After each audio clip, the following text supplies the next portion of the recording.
Welcome, everyone. This is your friend, the DN What If, here with another exciting fanfiction. Today, we're diving into the story of what if Deku took a swan dive off the roof and got a quirk? If you enjoy this video, don't forget to hit that like button and subscribe for more fanfiction content just like this. Now, let's get started with the fanfic. Why don't you take a swan dive off the roof? Maybe you'll get a quirk then. So he did.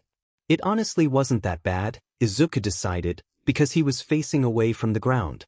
He had heard the old adage, "Don't look down," growing up whenever someone was at a high altitude, so he had decided to face the sky as he fell to his inevitable death. It was a much better thing to look at than the inside of your eyes or the plain old ground, he decided. He slammed at full speed against the stone. He knew nothing more. Izuku's eyes slammed open, and the beautiful blue sky greeted him. Pain racking his whole body, Izuku sat up. "Ps, can't even kill yourself correctly, huh?"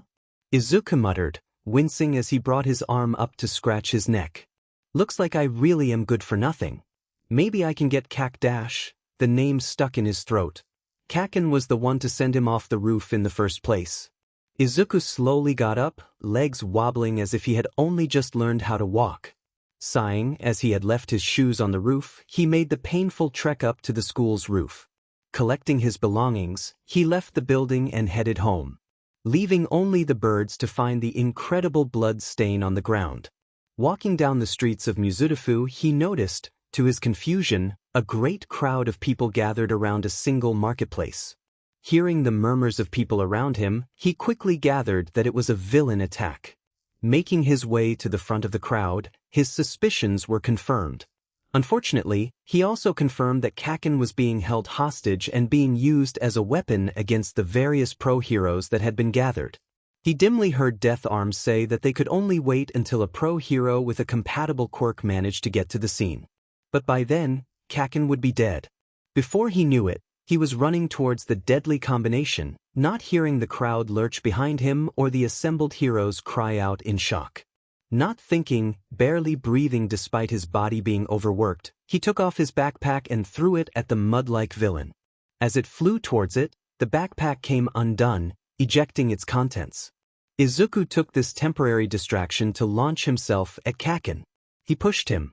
Izuku wasn't sure why he pushed Kacken, but as he did, he felt a small heat gather against his palms. All at once, a hole was ripped into the center of the villain as Kacken suddenly flew backwards at an incredible speed, luckily crashing into a fruit stand. Izuku stared in shock at Kacken, then his hands. How did I?" he muttered, but this was enough of a distraction for the villain to suddenly engulf him. "Dumbass," he shouted, "you shouldn't have gotten distracted. The loss of that kid's regrettable, but I can make do with you as a flesh suit. Now sit back, this'll only take a few seconds." "Do not fear," came a familiar voice. "Why?" When it was all over and done with, Izuku was praised by the pro-heroes for his impressive usage of such a powerful quirk, but was also lightly scolded for not letting the pro-heroes do their job. Kacken was praised for remaining calm and was even praised for having such a powerful quirk.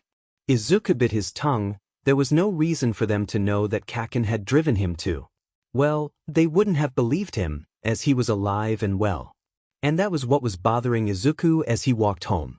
He was alive and well, even though he clearly remembered jumping off the school's roof. He even had left his school supplies and shoes on the roof, and he had ended up on the ground as well. But if he had survived the jump, shouldn't he have had more than a few seconds of aching? He should have at least also gotten a couple broken limbs. And what was that weird thing with Kacken just flying away from him? "Deku, you're mumbling," came a rough voice from behind him, and Izuku jumped nearly 10 feet in the air. Kacken," he squealed. "Deku," Kacken began, "why did you do it?" "What? Why did you make me think you were quirkless, you piece of shit?" Izuku's eyes widened. Did he have a quirk? It would explain the force, but what would that be? "Forget it, Deku." Kacken turned away from him. "Listen, stay out of my way. I don't want to see you, and I don't want to hear you, and I especially don't want to be effing saved by you, got it?" Without waiting for an answer, Kacken stalked off.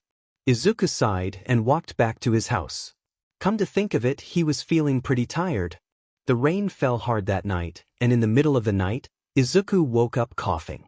Walking to the bathroom, he sipped a glass of water before going back to his room. Illness overtook him that night, and he woke up not a few seconds after his fever reached a boiling pitch. Once he did, however, the fever died down and he fell back to sleep. He took no notice of the vomited blood on his sheets until he awoke the next morning. The next few days were interesting. After Izuku got over his initial shock of his sheets being covered in blood and bile, he quickly pushed them into the washing machine and thought back to what could have possibly the sludge villain, which brought his thoughts to Kaken. Kaken had been held longer by the sludge villain than Izuku had been, and if the sludge villain had had some sort of disease that made the victim sick enough to vomit up their heart. Without a second thought, Izuku put on his shoes and rushed to Kaken's house, where, sure enough, he found his parents in a state of disarray. "Izuku," Mr. Bakugu said, "you've come at a bad time. Katsuki is not doing well." "Katsuki," Mrs. Bakugu wailed from another room. "I understand, Mr. Bakugu," Izuku said, walking in, "but I think I have an idea of what to do. If Kaken is willing." Mr. Bakugu looked, worried, towards his son's room, before taking Izuku aside. "To be honest, I'm not sure if it's a good idea." He sighed. "The boy takes too much after his mother. Mitsuki holds grudges very well, and if the way Katsuki's been talking about you is any indication." Mr. Bakugu gave a sort of noise that showed how good of an idea it would to mix the powder keg of a sick Kaken with the object of his ire. "You understood?" Izuku stuttered. Did Kaken really hate him that much? To be honest, he wasn't that surprised, but he was still hurt. "Then at least let me make him some tea. I want to help." Mr. Bakugu seemed to think it over, before sighing. "Sure. You remember where it is? It has been a few years since you were last over." I think," Izuku said, "just tell me where the cabinet is." Once Izuku got the necessary information, he made his way to the kitchen. Getting the tea, he slowly prepared it as he mentally prepared himself for what he was about to do. Though he wasn't sure what gave him this idea, he just knew that it would work. Making sure that Mr. Bakugu wasn't looking into the kitchen, he quickly took a knife and nicked his finger, letting the blood slowly drip into the tea as it boiled. Washing the knife and skin on his fingertip, he finished the tea and brought the cup to Mr. Bakugu, who was currently speaking to his wife. He said, catching their attention, "I know it's sudden, but dash." "Oh, Izuku," Mrs. Bakugu interrupted him, "I'm afraid Katsuki can't play today. He's really sick, but he's fighting every step of the way. I don't know where he gets it from." "All right," Izuku replied. He had an idea where. I made Kaken some tea, so." "Oh, great," Mrs. Bakugu said, "I'll let him know you'll be No," Izuku squeaked, and both of the Bakuga's eyebrows raised. I didn't want to get sick, you know. I think it's a good idea for Kaken to just get the tea from one of you." He offered the cup to Mrs. Bakugu, who took it. "Okay," she said warily. "Thank you, I'll just be going now." "Thank you, Izuku. Say hi to your mother for me." With that, Izuku left the house as fast as he could. "Masaru, it's Katsuki," Mitsuki shouted, running into the living room. "Mitsu dear, your volume." Masaru sighed. "What about Katsuki? Is he all right?" "He's better than all right," Mitsuki said, uncomprehending of the sudden turnaround. "His fever's gone, his breathing's stable. It's all fine. It's like he was never sick." Masaru blinked. "What?" The next incident happened 2 days later, when Izuku returned to school.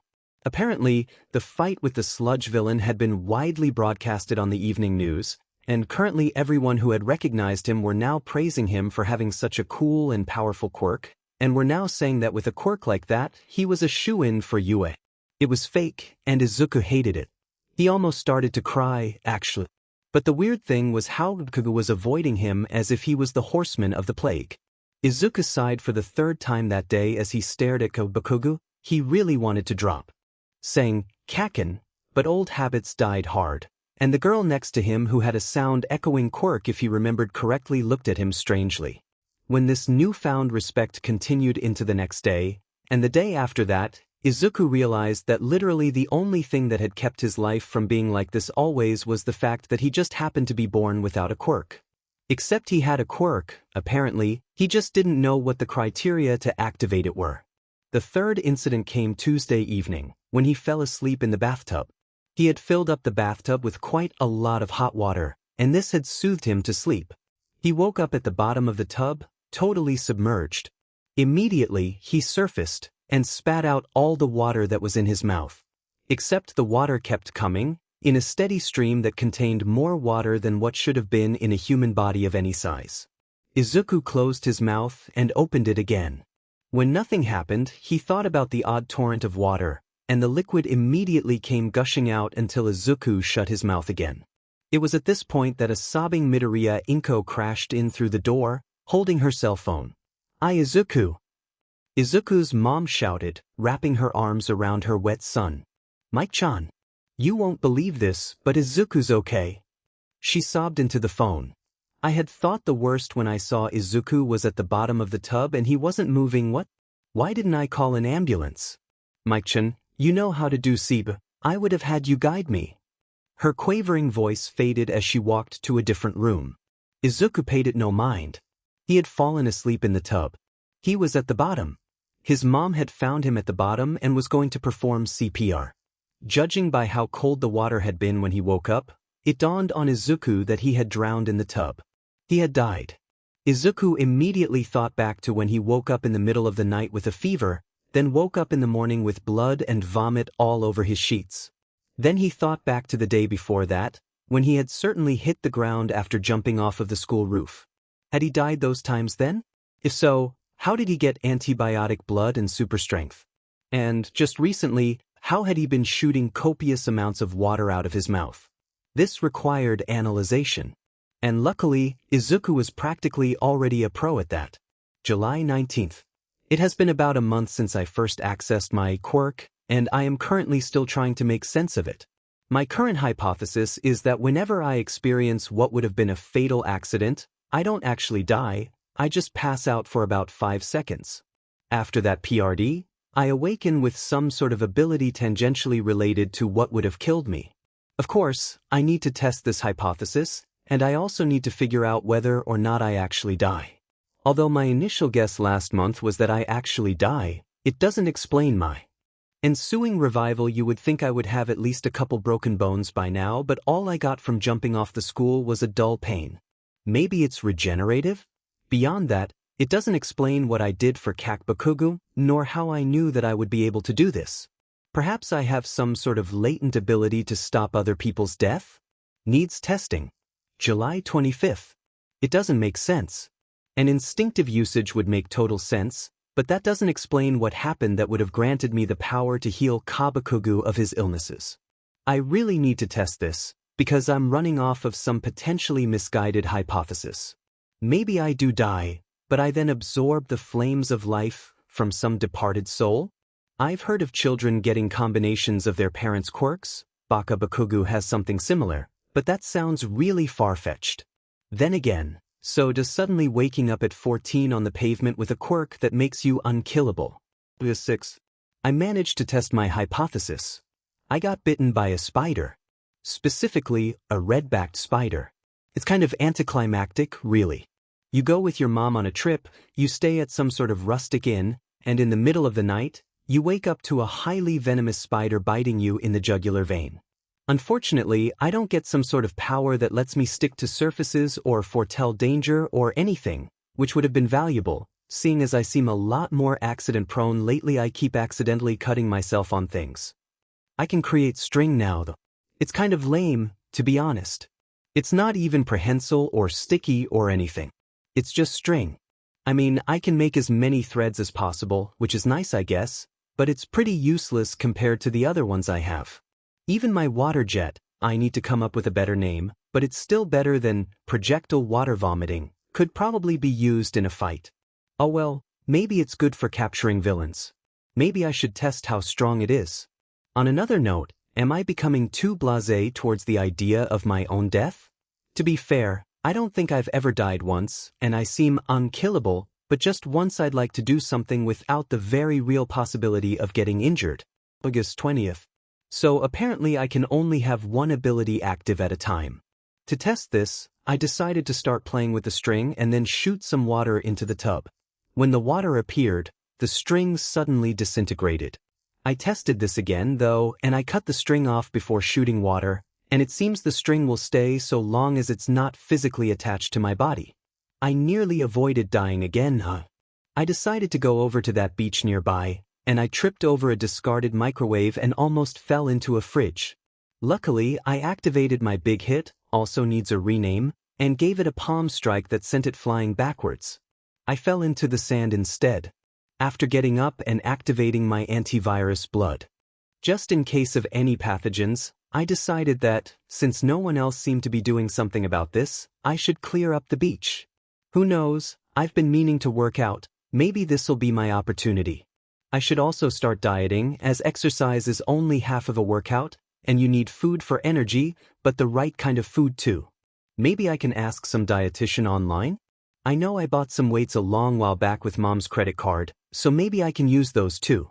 Before Izuku knew it, 8 months had passed, and it was time for the UA entrance exam.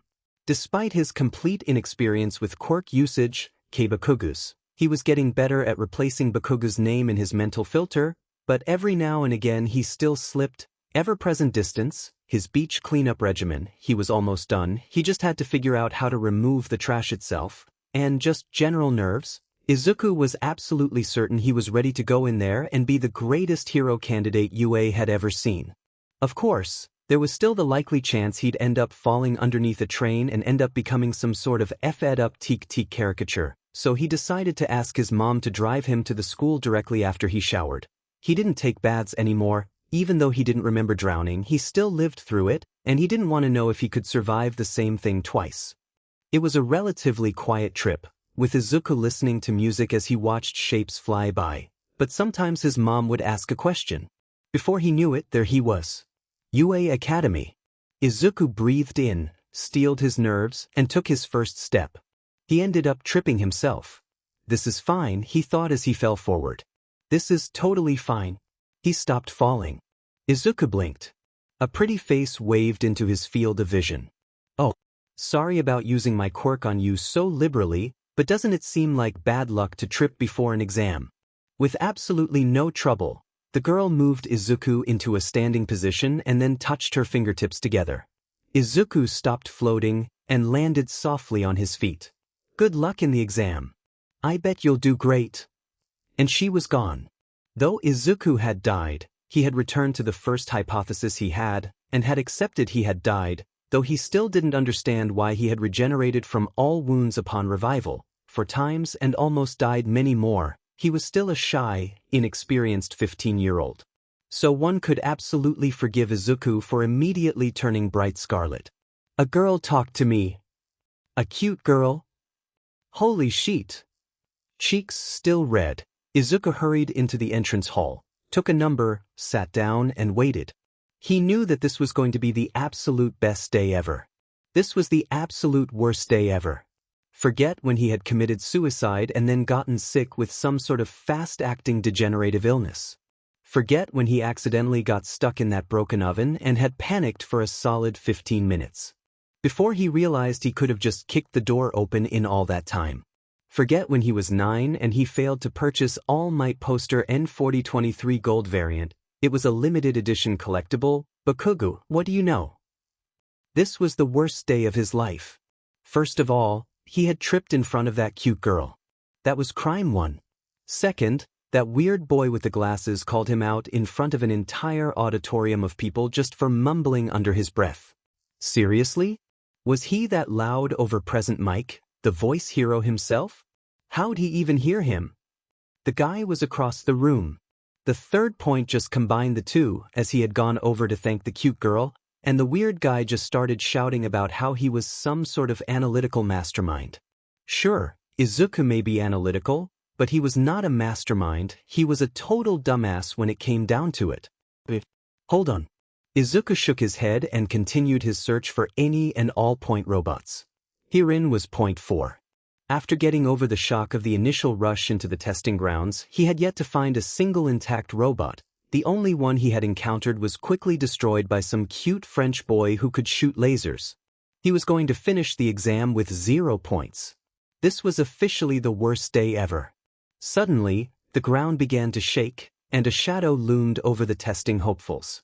Izuku looked up, and his jaw dropped almost comically. It was a giant robot. The exact robot present Mike had told everyone not to engage, as it was pointless, in both the sense that it was futile and that it offered precisely 0 points. This is reason 5 as to why this is the worst day of my life. As Izuku stood stock still in shock, barely registering the movements of the other examinees, he could still hear a small plead for help. Izuku snapped to attention and looked to the source of the sound. It was the nice girl who kept him from falling. She was trapped under some rubble, and judging by the slight green pallor of her face, she was probably slightly nauseous from overusing her quirk. It would make sense. All quirks had some limitation. Bakuga's explosions had an upper blast force limit. Izuku's mom could only move objects under a certain weight, and even Izuku himself had to die to get any abilities to actively use, and even then he could only use one at a time. Snapping back to reality, Izuku noticed that the robot was advancing towards the escaping students and smashing the buildings around it as it went. The girl was in its trajectory. 5 minutes. The choice was obvious. As Izuku took off, he failed to notice one Ida Tenya stop in his tracks. As he watched the shady, problematic kid from earlier rush towards the 0-point robot, he quickly assessed the situation. A boy he had labeled from the start as a troublemaker had rushed without a thought for some girl he barely knew. Tenya thought that he would do the same. At least Tenya hoped. Izuku didn't have any sort of strength-enhancing ability. Testing out his powers on the debris on the beach proved that his forceful blows did not, in fact, give him temporary strength, but instead imparted an incredible amount of kinetic energy into his kicks, punches, and palm strikes. So, thinking fast, Izuku headed into the trajectory of a piece of rubble and kicked. True to form, the rubble flew at the leg of the robot and tore a hole in its chassis. As sparks flew, Izuku quickly switched to the water jet. He had been working on improving the range and pressure behind the water itself, and it came out with the force of a shower hose, spraying onto the open circuitry. As smoke began to fly, Izuku took a piece of railing, tied a string to it, cut the string with a piece of glass, then aimed the makeshift harpoon and hit it with a palm strike, sending it flying into the malfunctioning robot. 3 minutes, Izuku thought as he grabbed onto the flying string. I guess I can go to Ketsubutsu if I fail this exam. I heard Ms. Joke teaches there. She's kinda cool. The railing pierced itself in the robot's main head, and Izuku trailed after it, like some kid hanging onto a demented kite. As Izuku swung towards the robot, he pet his fist back and delivered the mother of all left hooks. The robot didn't stand a chance. Granted, it wasn't totally destroyed, but the goal wasn't to destroy the robot, it was instead to send it flying back so that it wouldn't harm the girl. However, it was clearly damaged from the impact, as well as the high velocity with which it sped into the buildings behind it, leaving Izuku falling at terminal velocity at the 2-minute mark. So I'm gonna die like this again. Izuku thought out loud. Wonder what I'll get this time, maybe some sort of hyper-endurance? Maybe I'll be able to bounce like rubber. I'm kinda tired. Izuku's musings were stopped when he noticed his descent halting. He felt a slight pressure on his arm, and when he looked, it was the girl again, on a floating piece of rubble, looking like absolute hell. Release. She just managed to get out as she struggled to put her hands together, and just like that, they were both on the ground, Izuku totally exhausted on the pavement and the girl throwing up from overwhelming land sickness. Thanks. Izuku panted out, mouth sort of dry, and he struggled to get up. I've been wanting to tell you that. Sheet, how much longer? I wasted so much time. I need even a single time up. It had been a rough week. Not only had Izuku had to lie about how, exactly, he had defeated the gigantic robot, the string he could chalk up to being crazy prepared and the water to buying something from a vending machine, but the various impacts were something that couldn't just be explained away. When he recounted his story to his mom, but his mom had just started crying once he, in his frantic storytelling, had told her how he apparently developed a quirk in the middle of saving a cute girl. As it turned out, Izuku's mom was crying because not only had Izuku been a late bloomer in quirk manifestation, but also because it was so powerful and the way it had awoken sounded like something from a romance. She then asked if Izuku had gotten his quirk registration changed. He had not, in fact, which just added into the roughness of the week. Paperwork, no matter how streamlined, still SCGD. Finally, after 7 entire days of anxious waiting, Izuku had yet to go down to the beach, but at one point he looked into trash removal services, so he was expecting things to be finished very soon. It happened. I.e. Izuku. Izuku's mom had cried, and as Izuku sped into the hallway, nearly crashing into the wall, he saw his mom shaking and on all fours, holding a letter. "It's for you. It's from you." And thus, Izuku had found himself sitting at his desk, lights totally off save for the desk lamp illuminating the solitary envelope. Izuku's nerves were in haywire. What if he failed, as he thought? What if he didn't fail, but he wasn't good enough for the hero course? What if they put him in support? What if he was general studies? Maybe they would make him the school mascot? What if he was only the school mascot and they had him go to kindergarten for the rest of his life? What if it was a bomb? That last one made Izuku pause. How would death by explosion even affect him? The last times he had died, his body had been pretty much intact, but a bomb at such close range would likely eviscerate him and leave him a mess of limbs and ashes. And even if he did revive, what ability would that give him? Could he turn whatever he touched into a bomb? Could he make exploding bubbles? What if he just was able to make paper explode? Izuku shook his head. Now was not the time for, potentially, Now was the time for definite action. With that in mind, he grabbed 2 corners of the envelope and tore it open. A holographic projector fell onto the desk with a clatter, along with a note. Izuku read the note. To play, press the center button. Then you shall know your results. Principal Nedzu. That was straightforward. Izuku pressed the indicated button, and a screen lit up into existence. It was All Might. Izuku's jaw dropped. He hadn't seen All Might since the day he was saved from the sludge villain. What was he doing announcing exam results? All Might stood motionless for a solid 3 minutes before an off-screen motion was made. What? We're rolling? He asked. Ahem. Good evening, young Midoriya. All Might boomed. I am here. And I am delivering your test results. What? Camera 2. The angle changed, and All Might belatedly looked to the new camera. Right then. To start with, young Midoriya, your written portion was sufficient enough to pass. What All Might was not telling Izuku, but what I shall tell you now, is that Midoriya had, in fact, done pretty great. You need brushing up in the areas pertaining to linguistics, but otherwise you are doing well enough. However, as you know, that is only half the battle. A large scoreboard appeared behind All Might. For your physical examination, you scored. The number hit 0, and instead of going anywhere upwards, remained at 0, despite the drum roll that would insinuate otherwise. 0 villain points. All Might shouted after an awkwardly dramatic pause. It was as Izuku feared. That's not all, however. What? I was a television show host in a past life. If I may direct your attention to this screen? All Might took out a remote and pressed a button, converting the gigantic 0 into a shot of the cute girl he had saved and who he immediately knew to be Present Mike. Present Mike? The girl was saying. Huh? Yeah, female listener. During the exam, I'm sure you saw, but I was saved by this boy with really curly hair and freckles, kinda plain looking, but, well, he saved me from certain death, but he was talking about how he needed a single point, and I think he meant that he doesn't have any points. If Izuku muttered, the girl could definitely ramble on. He felt a connection to her. So, anyways, my point is, I want to give him half of my points. Izuku blinked. Oh. Present Mike said, what if that means neither of you two get in? The girl faltered. Dotich then give him all my points. It's better a boy who selflessly leaps to other people's defense than a girl who gets sick every time she uses her quirk. Izuku blinked again, And this time, he found that he had teared up sometime during the exchange. A girl he had barely talked to, a really pretty girl, had done this? For him?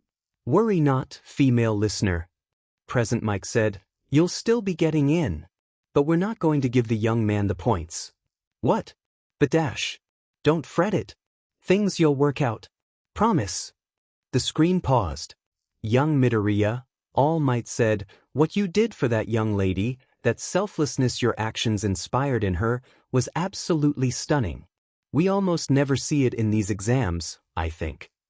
He pressed another button, and the board lit up again, showcasing a list of names and 2 columns with numbers in them. The physical examination was not simply graded on the amount of villains defeated. Indeed, there was a second portion to this examination. Rescue points. And young Midoriya, for your selfless acts, inspiring visage, and overall coolness factor, our panel of judges have decided to award to you 70 rescue points. Though you still do not have any villain points, you are catapulted by the rescue points to overall 7th place. Izuku's jaw dropped. Did that mean, young Midoriya, you still have a lot to learn. That is why I am here. Come. Izuku's eyes welled up. This. The tears flowed. Is your hero academia? Izuku began to openly cry. He had done it. You have your books, right? Pens? Ruler? All that. Yes, Mom, I have it. You remembered your tissue? Sickness mask? Underwear? Mom.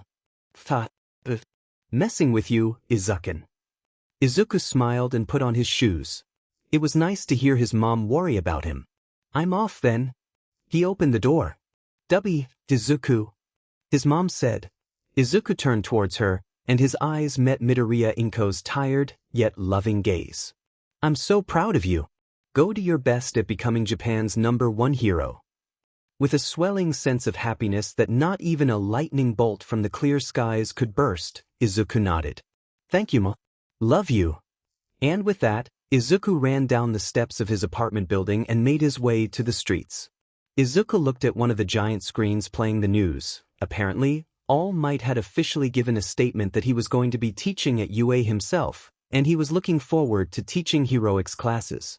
Izuku thought back to the message. So that meant that All Might was going to be a teacher? What if he was his teacher? What if he was his homeroom teacher? Izuku didn't know if he could handle the susp. Izuku got hit by a car.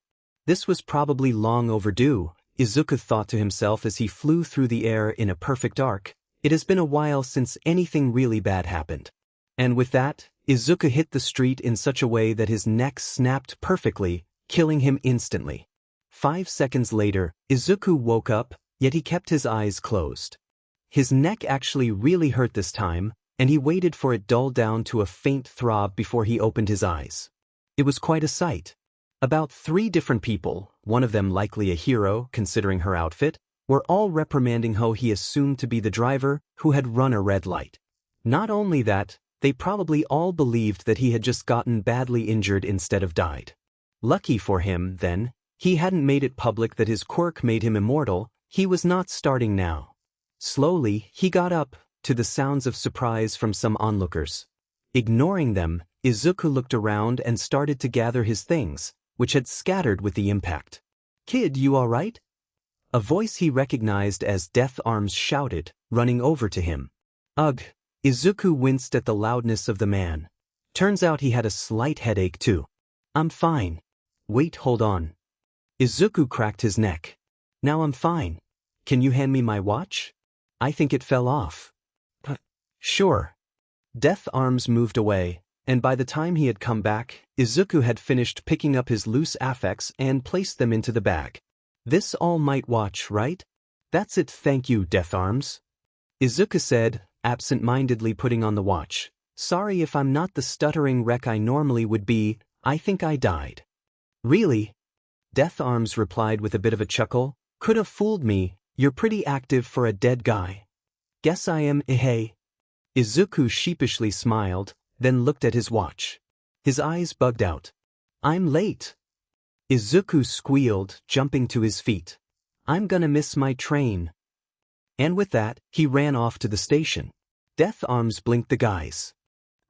Fast little kid, ain't he? He muttered.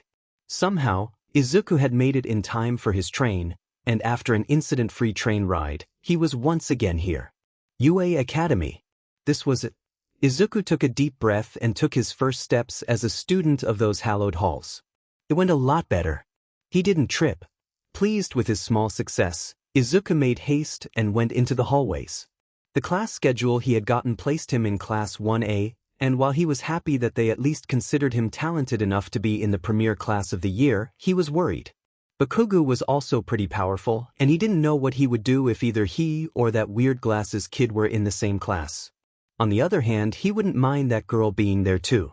Once he finally located the comically oversized door, he took another deep breath. This was it. Izuku mentally crossed his fingers. Not Bakugo, not Megain, yes nice girl, maybe that French kid? Izuku opened the door. Would you kindly get your feet off of the desk? Huh? And what are you gonna do about it, prep school? They were both here. Aizawa Shoyuda was unamused with his current class of wannabe jokers. Sure, they all probably knew what their quirks were and how to count to 10 and all that nonsense, but personality-wise? He hated them. Except for that girl with the big hands. She just exuded some sort of calming energy. So, you think this is a game, huh? He said, responding to the kid with the bright yellow hair. Then how about this? Loser gets expelled. A stunned silence fell over the 20 hopefuls. Less of a headache this way. You'll find, he continued with no prompting, that UA is known for encouraging free will. This extends to the teachers. In my case, I've decided to exercise this by making sure you understand exactly what you're good for. If you can't even show me any potential, you're good for nothing. He pulled up the list. First trial is the 50-meter dash. First up, Bakugo Katsuki and Midoriya Izuku. As the students lined up, Aizawa made special note of Midoriya Izuku's actions. He and everyone else with a tactical mindset had noticed several odd things with Izuku's skill set, including, and especially, the jets of water from nowhere and the string without a source. Principal Nedzu had even analyzed the string and couldn't find any fabric it resembled. If Aizawa was kidding himself, he would say Midoriya Izuku had multiple quirks. But that was silly. There was logically a near-zero chance of that. 3.12 seconds. Scratch that. There was now a near 100% chance of that. Izuku blinked as he found himself at the finish line. Was he faster now? Normally that would have taken him about 8 seconds, but now he was at 3? If Izuku had time to think any more, he didn't get it. He noticed how some of the other students used their quirks. The French kid using his laser as a propulsion system was genius, honestly, and he wondered if he could replicate it with the water jet, and he quickly began to come up with potential uses and counters to the quirks being shown off. This conveniently distracted him from the mystery that was his newfound speed, and also, incidentally, from Bakugo's restrained anger. The next few tests passed without any real event. A girl had used her quirk to create a clamp in the grip test, and he had overheard another girl who was holding the grip in her hair about how she was jealous of a really tall, and, in Izuku's opinion, hunky, boy's 6 arms, whose grip strength was easily proportional to the amount of arms he held it in. The French guy really seemed to love his lasers, and Izuku thought he had seen him sparkle at one point or another. Then came his turn in the softball pitch. Izuku took one look at it and knew what he was going to do. He took the ball. He tossed it upwards. He swung a punch at it. 58.2 meters. Izuku blinked. What? I thought that I've erased your quirk, came a dull voice, and Izuku turned towards the source. His homeroom teacher, Aizawa Shoyuda, with glaring red eyes. Izuku suddenly knew which pro-hero he was. I'll be honest with you, I got suspicious of you during the actual entrance exam, but when you exhibited that speed earlier when you certainly hadn't had it during the exam. It confirmed my suspicions. Suddenly, Izuku felt a soft, yet strong, presence on his back, and he was drawn forward towards the totally unwrapped teacher. So that's who you are. Izuku muttered, you're the erasing hero, Eraserhead. You're an underground hero whose quirk is to erase other people's quirks just by looking at them. You've heard of me. Good. Eraserhead replied. The speed, the water, the string, the strength. Eraserhead paused. Your quirk evolves to suit your need, doesn't it? Well, if that's what he wants to hear. Yes. Izuku replied. Eraserhead was pretty scary up close, like some sort of predatory cat, and Izuku really wanted to stop being in his clutches. Good, that's all I needed to know. Eraserhead sighed and he closed his eyes. I'm giving Y dash. That was all Izuku heard before he passed out. When Izuku woke up, he was on the ground, his classmates surrounding him. His head was on something soft, so someone likely had it in their lap. Did someone get the license plate of that car? Izuku made a weak attempt at a joke. The kid with the gold hair? Kami something? Kami shied, probably, stifled a snicker, and was immediately slapped by a girl with extremely long earlobes. Dude, you good? Asked a red-headed boy, Kirasame if he remembered correctly. You sorta fell over moanin' and stuff. Yeah. Said the cute girl from the exams. You're Ameshia? No, totally incorrect. You looked like you were in pain, so we dragged you over into the shade. You're currently on Shiozaki-san's lap. Izuku turned his head, and he looked into the face of the girl with the prehensile green hair. His brain caught up to Ai. He screamed, jumping out of her lap. Sorry. I didn't mean to dash. Oh, it's quite all right, Shiozaki replied, smiling serenely. It's the least I could do for a classmate in need. If you're quite done, Eraserhead shouted flatly, Midoriya needs to pitch his ball. What? Shouted Glasses Boy, Aino, but Aizawa-sensei. Midoriya-san is likely totally unable to dash. Actually, Midoriya interrupted, kinda touched that this guy he thought disliked him at least cared for his well-being. I'm feeling all right, at least enough to throw the ball. With that, Izuku walked over and picked up the ball. He clenched his fist and activated his kinetic energy impact ability. He really was shit at names, huh? Throwing the ball in the other hand, he timed the punch just right. 614.9 meters. Now that was a pitch. In the end, no one got expelled, to the relief of Hagakure, who was apparently totally invisible. He only barely avoided directly facing Bakugo's ire, lucky for him, although for the rest of the day all Bakugo could talk about was shitty Deku, this, and quirkless Deku, that. And to top it all off, he apparently could now run at high speeds. Besides the part where he got hit by a car and then passed out in front of his peers from what he assumed was the pain of every death at once, all in all it was a decent furs. Hey! Izuku turned. It was the cute girl and the glasses boy, only now Izuku could place names to faces, Uraraka and Ida. Midoriya-san. Ida shouted, I must apologize to you for my conduct towards you before the entrance exam. Ida bowed a perfect 90 degrees. It was wrong of me to embarrass you in such a manner. Pfft, I'm sure he forgives you. Uraraka said, slapping Ida on the back, carefully not touching him with all 5 fingers. Izuku noted, Isn't that right, Deku? Izuku twitched slightly at the painful nickname. Bakugo had convinced the whole class that his name was Deku. At Izuku's slight flinch, Uraraka frowned. Isn't that your name? Izuku mutely shook his head. No, that's just what He stopped himself. Bakugo. It's what Bakugo calls me. Ida and Uraraka shared a glance. So, it's a derogatory insult. Ida deadpanned, glasses glinting dangerously. Izuku suppressed a shiver. Well, I like it. Uraraka said in an almost defiant manner, it gives a sort of can-do vibe. Like, Dikairu, you know? Uraraka swung her fist in a sort of good luck motion, then paused. Actually, then what is your name? 'Cause if it's not Deku. Ah. Izuku stammered. A girl was asking his name? And my name is Midoriya Izuku. Why yours? Uraraka Ochako. Uraraka grinned.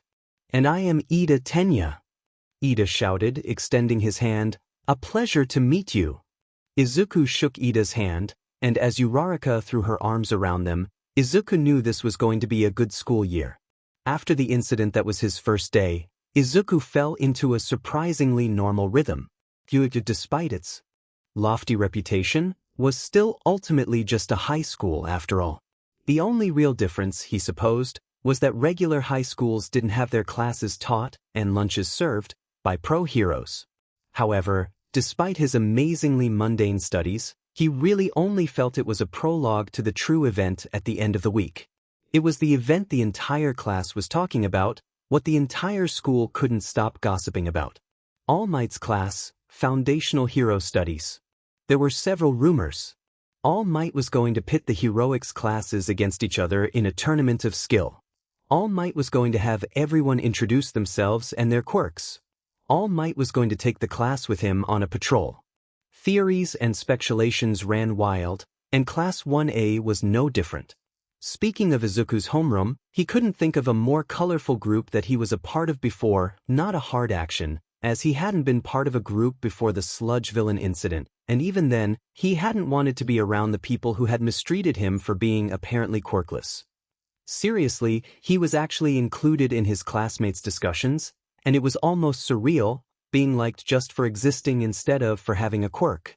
In any event, he had quickly become good friends with Uraraka and Ida, and at least knew the names of Azuitsu, Shizuki Ibara, and Kuji Kuda, who he had befriended by showing him a couple of cat's cradles, the silent boy luckily not asking where he was getting the string. However, even Izuku's newfound friendships couldn't curb his excitement for Friday. It almost seemed like a dream. The class sat at their desks, waiting for All Might to arrive, when, like a trumpet on Judgment Day, "Students, I am here," boomed All Might's voice, and everyone sat up straight. The door slammed open, and All Might leaned forward at a 45-degree angle, hanging in the doorframe. "And I am coming through the door like a regular person," All Might continued, striding into the room completely unlike a regular person. "Whoa, isn't that All Might's Silver Age costume?" whispered a student's voice that Midoriya placed as Ishido Mina's. "It is. That's so retro," replied Kirishima, not Kirasame, as he had thought. All Might stood at the desk for a solid 2 minutes before moving again. "Students, as you have no doubt heard, I am your teacher for Foundational Hero Studies, All Might." All Might took out a remote. "Before I can begin the class, I have something to present to you all." All Might pressed a button on the remote, and panels opened up in the walls, revealing several numbered briefcases. Each briefcase pertains to your student number. If you are unsure as to what your number is, then do not fear, for I have the list right here. All Might continued. "As for what is contained in the briefcases, it is nothing more than your hero costumes, created faithfully from your initial design. Sketches sent in when you were accepted. Get changed and meet me at Grounds B for further instruction as to the actual class." And with that, All Might stepped back and let the students converge on either the briefcases or him. Izuku, though he desperately wanted to go to All Might and thank him for his actions a year back, eventually decided against it, and instead went for briefcase 18. While they had, in fact, sent in design ideas, his mom had been kind enough to make his suit for him. It was one of Izuku's older ideas, emulating All Might perhaps a little too much, okay, maybe a lot much. The teeth pattern mask was kind of a huge giveaway when combined with the antennae, but he had been so moved that he had instead mailed it into UA to see if he could use it instead. It was allowed, as it turned out, so Izuku was now wearing a suit where his mother's love permeated every stitch. It felt nice. It was also a little tight around his biceps. Maybe he should send it in for a couple of tweaks. Before long, Izuku was suited up and he and his fellow classmates were at Grounds B. "Ah yes," All Might said, already there. "Now, you resemble the heroes you long to be." "Deku," Uraraka said, slightly scaring Izuku from how suddenly she said the name. "Is that you?" "Why yeah, Uraraka." Izuku turned to her and took in her outfit. "I love your costume. It's so cool, kinda like some sorta Killer Moon rabbit or something," she said, practically radiating admiration. "I think they did pretty fine on my costume too, but I kinda wanna find the designer who did this and kick his butt. It's kinda tight around my butt." Izuku's face immediately flared up. "You Uraraka." Yeah, honestly, Ishido Mina came over to them, having overheard the conversation, like, "My chest line should not be this low." Then again, I think that was an error on my part. Not so good at drawing, you know. They certainly altered my costume, Shiozaki said, walking up to them in a plain white robe with a brown utility belt and sandals. I remember that I requested that my costume be longer than this. This was actually a conscious design change by a woman designer. Keeping in mind Shiozaki's required agility, she had shortened the hemline of the robe so that the girl wouldn't trip every time she needed to run. Hagakure-san, you're really all right with your design? You kidding? Said a pair of floating gloves, evidently Hagakure Turu. Fits perfectly. Maybe you guys just had shitty designers. Hagakure-chan, are you naked? Asked Azui to you, putting a finger to her face. What? No. Hagakure sounded confused. That'd be weird. I'm wearing a suit made from my own hair that gives it light refractive properties once I put it on. It's really ingenious, isn't it? Demon right. Shouted Kirishima Aijuru, and Izuku had to tear his gaze away from the boy's rock-hard abs. That's so cool. Fellow students. Came a familiar voice from a walking suit of armor. We are getting off track. Whoa, Ida, is that you? Izuku interrupted, kind of stunned by the mix of medieval and diesel punk in Ida's costume. You look so cool. Like a real knight. You know, if knights drove motorcycles instead of rode horses. You think so? Ida stammered, rubbing his armored neck. Thank you, never mind. Please give your attention to All Might. Thank you, young Ida. All Might said, having not moved an inch the entire time. Now then, for our first class, we shall have a trial of battle. Silence. Is that the correct term? All Might pet his head. Nevertheless, I shall explain. This will take place within one of the buildings. One team of 2 will be guarding a nuclear weapon. These 2 will be villains. The other team of 2 will be infiltrating the building in order to stop their nefarious plot. These 2 will be the heroes. And how will I determine teams? Simple. For I have here. He stepped aside to reveal a lottery machine. A lottery machine. Teams will be decided randomly. Now, this is a timed trial, and if time runs out, the villain team automatically wins. If the heroes touch the nuclear weapon, then they win. That is not all, however. All Might took out a roll of tape. This is specially branded capture tape. If a person is completely caught by the tape, they are then out. If either team is fully captured, then the opposing team wins. Any questions? Ida's hand shot into the air at an alarming speed, and All Might selected him. Sir, how are you going to be grading this? Simple, young Ida. Remote viewing via camera. Not only that, but we will be giving each of you wireless communicators to further help you in your endeavors. Todoroki Shudo's uncovered eye twitched, but no one save Aoyama Yuga noticed. If this is all, then I shall now pull the teams. In the end, Izuku got Team C, with Shuji Mezu, the boy with the 6 arms. Izuku had never actually talked with Shuji before, but from what he could tell he was a rather serious fellow, so maybe they could make it through unscathed. He actually felt sorry for Shiro Hanta, though, as he had been teamed up with Bakugu in Team G. Now that we are all in teams, All Might said, pulling out a box with orbs in them, I shall now randomly decide who is in what position for the first match. And then, grabbing 2 balls at random, he threw them into a box behind him. Where was he getting these things? And so, match 1 shall be. Oh no. Oh no. Team G as the hero team, and Team C as the villain team. Izuku wanted to curse whichever deity, Izanami, Bishamon, even Akrokamui if he had to, was with him now. Midoriya? Said Mezu, very much worried even though his face wouldn't show it, not helped at all by the mask. Are you alright? Why yeah. Midoriya said, staring off into space away from Mezu. I'm totally fine. Totally calm. You know, I've been wondering how it would feel to die from an explosion. That sounds good, right? Maybe I'll die and I'll get sent to the afterlife and then the Enma will be like, you lived a good life, you get to be reincarnated, and then I'll come back as a baby. I wonder how that would be dash. Breathe, Mezu found himself saying, patting Midoriya on the back awkwardly. Midoriya was an enigma. he decided as the much smaller boy quelled his mumbling under the apparently soothing touch of his second right hand. You were totally catatonic until I got you moving again. Is there something wrong?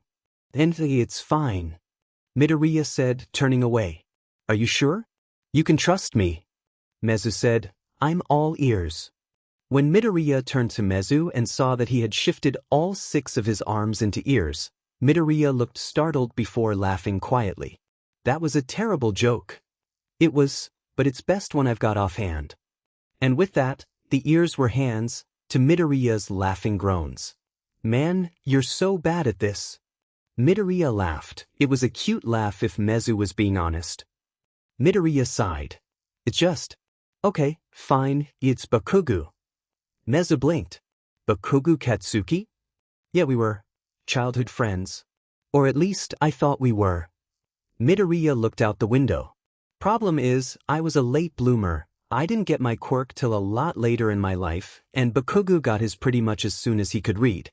All his life, he's been told that he was the best of the best, and me, well, when the doctors told my mom that I was quirkless. Mezu flinched. He started bullying you? That's one way of putting it. We sorta stopped being friends around 7, when he beat me up for protecting a kid from his gang. Mezu winced, absently glad that the communicators had to be manually activated to allow access for All Might. This was some seriously heavy stuff that he didn't think Midoriya was ready for just anyone to hear. You went to someone about it, right? That's the thing, I didn't. Mezu blinked, and so did his third and fourth eyes. Come again. The F-ed up thing is, I still looked up to him. We'd known each other practically since birth, and he was perfect in every way and I was just useless, quirkless Deku. Did you know that's how I got that nickname originally? If you read Izuku with different kanji, you get Deku, as in a wooden puppet. It was a reminder that I was nothing but a stone beneath him. Mezu found his hands had reformed and were now clenching into fists. You aren't. I know that, Midoriya said, sitting down and leaning against a column. Now, at least, I got my quirk recently, like I said. You know how Aizawa-sensei had me confirm that my quirk reacts to things and evolves to counter them. Mezu blinked. He hadn't, actually, but he supposed it was during that episode during the softball toss. Vaguely. Well, you remember the sludge villain attack? I sorta, awoke it during that. I was the kid who pushed that other kid out of the villain's body with a single shove. Mezu blinked. Again. Wait, that was you? They wouldn't stop talking about you on the news for 3 days. Oh, you watched the news, nice? Midoriya muttered, then said louder, Bakugu was the kid who was captured, and later, he told me about how he was so mad that I had had a quirk this whole time and never told him. Probably thought that I had lied to him this whole time to make him look bad or something. Mezu felt his growing ire towards the ash-blonde return. How self-centered can you get? It wasn't all bad. But I guess, Midoriya stuttered, then paused and took a deep breath. Earlier Tate had told me to kill Mijolf. Mezu felt a void appear in his stomach. Repeat that. Slower. Midoriya grimaced. Bakugu. He, told me to jump off the school's roof. Before the incident happened. That was it. Mezu was going to find Bakugu and risk the third-degree burns it would give him to snap the little a-hole into 6 pieces. Midoriya must have sensed Mezu's mounting wrath, and waved his hands in some sort of placating manner. I obviously didn't go through with it. It's just that, combined with his general attitude towards me, and the way he sorta avoided me afterwards for pretty much the next year. I can't imagine how much he must hate me. Probably as much as I hate him now. Mezu muttered. Midoriya gave a weak laugh, but sobered up quickly enough. So, the thing is, Bakugu's more likely to come after me than he is to work with Zero. So it's probably best if I leave you here to guard the weapon while I dash. No. Mezu immediately shot him down. You are not going to sacrifice yourself for that little piece of sheet. Shuji, please, Midoriya said. Bakugu is already going to come after me anyways, and he's pretty strong regardless. If I can lure him away from you, all you would have to do is take on Zero, And if I remember correctly, his quirk is probably no match for your general physical strength. Mezu thought it over. While he certainly didn't like the idea of Midoriya being alone with Bakugo in any capacity, he could still see the strategy behind it. Fine, we'll do it. But how do you know he's coming after you? Please, Midoriya rolled his eyes. A school-sanctioned event to legally beat me up? He's probably been dreaming of this the moment we entered middle school.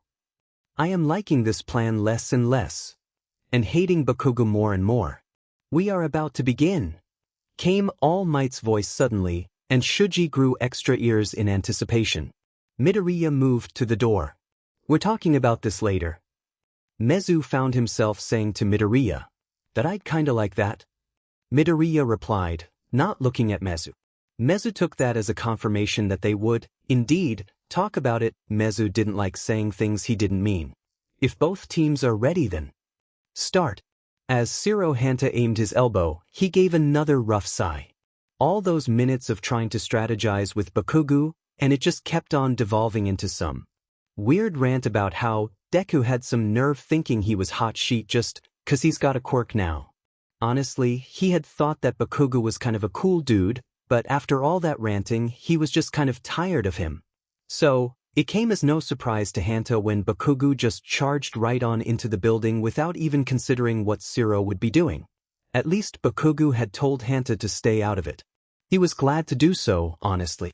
He was absolutely 100% certain Bakugo was just going to hunt down and doggedly pursue poor Midoriya. At least the green-haired boy was fast. Closing one of his eyes, he aimed and fired a line of tape up to the roof of the building. When it got to the third floor, he cut the line of tape and fired from the other elbow, also stopping and sticking to the third floor. Hanta continued like this for what must have been 3 minutes before he managed to put together a long rope made of his own tape. If all he had to do was touch the weapon, then he could easily just sneak up past the two. Midoriya could only run fast and had that weird mega punch ability, and Shuji just had extra arms. They couldn't quite react to what they didn't see coming. Hanta grinned as he lowered the visor on his helmet. He began to climb up the rope of tape. Around the second floor, he noticed that the window his foot was on was shaking, and Hanta figured that Bakugo must have found Midoriya. Giving a small prayer to the lucky gods for Midoriya to at least survive the exercise, Hanta gained footing on the windowsill and shot more tape up, giving him extra line and passage to the 5th floor, the top floor. After climbing to the floor and confirming that the window he had chosen to ascend to was not, in fact, the one closest to the weapon, he climbed up to the roof and made his way over to the appropriate side. He had seen a vague figure he could easily guess to be Shuji, due to the sheer size of the boy, but he couldn't quite make out what he was doing due to the combination of the light-casting shadows and his own tinted visor. Putting some tape on the edge of the roof, he tied the other end around his waist and made his way down. Shuji wouldn't see him coming. He reached the window. Shuji was standing right there, looking directly at him. Hanta stared at Shuji. Shuji stared at Hanta. Neither moved. Slowly, Shuji opened the window. Are you going to get in here and let me capture you, or am I going to have to do this the hard way? Shuji quirked his eyebrow. I think I'd prefer to come in there and capture you, Hanta replied casually as he swung in. How'd you know which window I was at? My quirk, dupli arms, Shuji said, unfolding his 6 arms so that they resembled a fleshy spider web, allows me to turn the end of each arm into a body part. 6 ears make for incredible surveillance. To prove his point, he turned 2 arms into ears and 4 into eyes. He then formed them into hands and folded his front 2 arms. What? Man, that's cool, Hanta groaned, putting his hands to his head. My stealthy tape maneuvers never stood a chance. Hanta paused and grinned. Not that Shuji could see it. Then again, there's more than one kind of stealth. He shouted as he shot his tape over Shuji's shoulders directly at the weapon that had been moved to the middle of the room.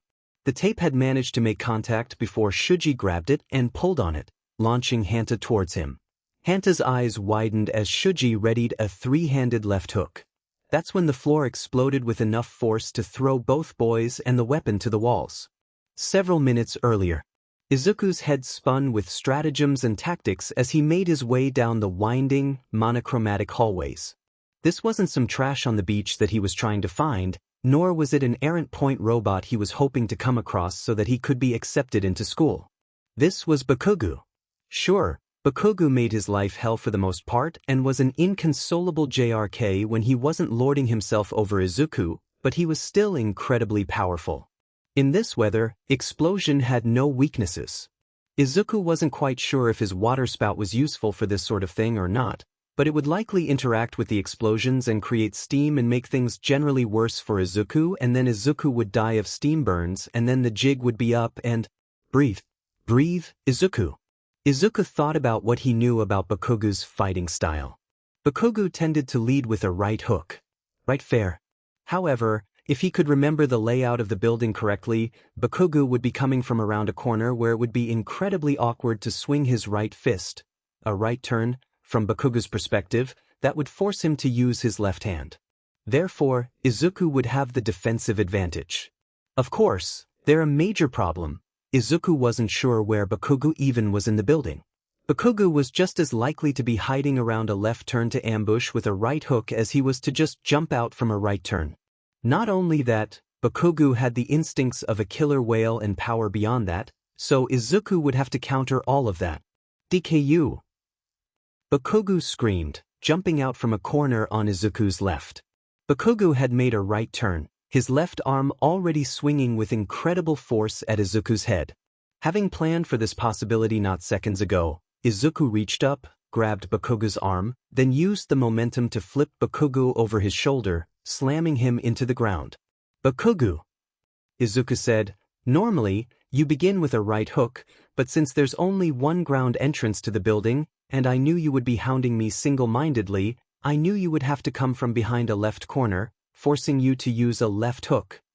It made more sense in his mind, but whatever. I used the environment and your own personality against you. Seeing Bakugu's eyes glare at him with such intensity made Izuku slightly tense up, but despite his fear he readied himself in a battle pose. Uraraka-san said that Deku sounds like Deku once. Bakugu, I am no longer the Deku that can't do anything without help. I am now the Deku that proclaims, I can do it. Izuku sincerely hoped that Uraraka was listening. Hey All Might, Ochako said, pulling on All Might's cape. Can you turn on the sound? I kinda wanna hear what they're saying. All Might said, looking at Ochako. Young lady, I am afraid that the only communicators I could buy that were not blatantly obvious are closed circuit, which means that the only people who can hear them is me if I so choose. Man, all this high-tech gear and they can't even invest in surround sound? Ochako overheard someone, Kaminari Denki if she was right, whisper. Hey look, Siro stopped climbing. Hagakure Toru said, apparently pointing, but why? He's not even at the 3rd floor yet. Forget Siro, Hagachan. Ashido Mina replied, look at Bakugu and Midoriya. Izuku dodged Bakugu's 3rd lunge, this one exploding with slightly less force than his last one. Izuku really hadn't thought this through. He was still trying to predict where Bakugu would come from when Bakugu himself had interrupted Izuku, after all. Izuku saw Bakugu's knee coming directly towards his face, and dropped low to the ground. Suddenly remembering the capture tape, he unraveled some of it and slung it around Bakugu's leg. Bakugu, obviously realizing what Izuku was trying to do, brought his leg down and kicked Izuku in the head. Izuku, recoiling from the pain, rolled off to the side, dropping the tape. You're the Deku that can do it? Bakugu said, picking up the tape. Give me a fucking break. You're still the same useless piece of shit you were when we were kids. Getting a quirk didn't make you invincible, Deku. With a blast, the tape went up in flames. In fact, I don't know why I thought things would be different. I left you alone that year, 'cause I thought you would finally get serious, but look at you. You're still a total effing Deku. Izuku blinked, partially to clear the ringing pain racking his skull and partially to process Bakugu's words. Was Bakugu critiquing him? But I gotta say, Bakugu said, advancing on Izuku. Izuku scrambled to get to his feet. I'm actually glad you didn't jump off that roof. Bakugu's hands began to spark. Because that means I get to beat the shit out of you right here and now. And with that, Bakugu lunged at Izuku, swinging his right arm. Izuku instinctively grabbed it and flipped Bakugu again, only this time, Izuku felt incredible pressure, force and heat on his back that threw him down the hallway. "How's that for your precious white hawk, Deku?" Came Bakugu's taunting shout from where he stood. "Didn't you think I would have planned for that, now that you oh so kindly explained my own FA fighting style to me?" Izuku couldn't think of anything else to do. Activating his high-speed ability, he ran down the hallway, away from Bakugu. At least he could keep Bakugu busy until time ran out. "Get F back here!" Bakugu screamed. "I'm not done with you yet." "Man," Kaminari Denki said, looking somewhat queasy. "Bakugu's intense." "Intense?" Jirukyuka shouted from next to him. "He's a raving lunatic. Look at him, he's just beating Midoriya to death." At everyone else's quiet murmurs of agreement and disapproval of Bakugu Katsuki's actions, Shiozaki Ibara approached Toshinori. "Mr. All Might," Shiozaki Ibara said, "I do not wish to be seen as a party pooper, but could you please cease this battle? I fear for the worst for Midoriya-kun if this goes on any longer." Privately, Toshinori agreed. This was far too much for Midoriya Izuku.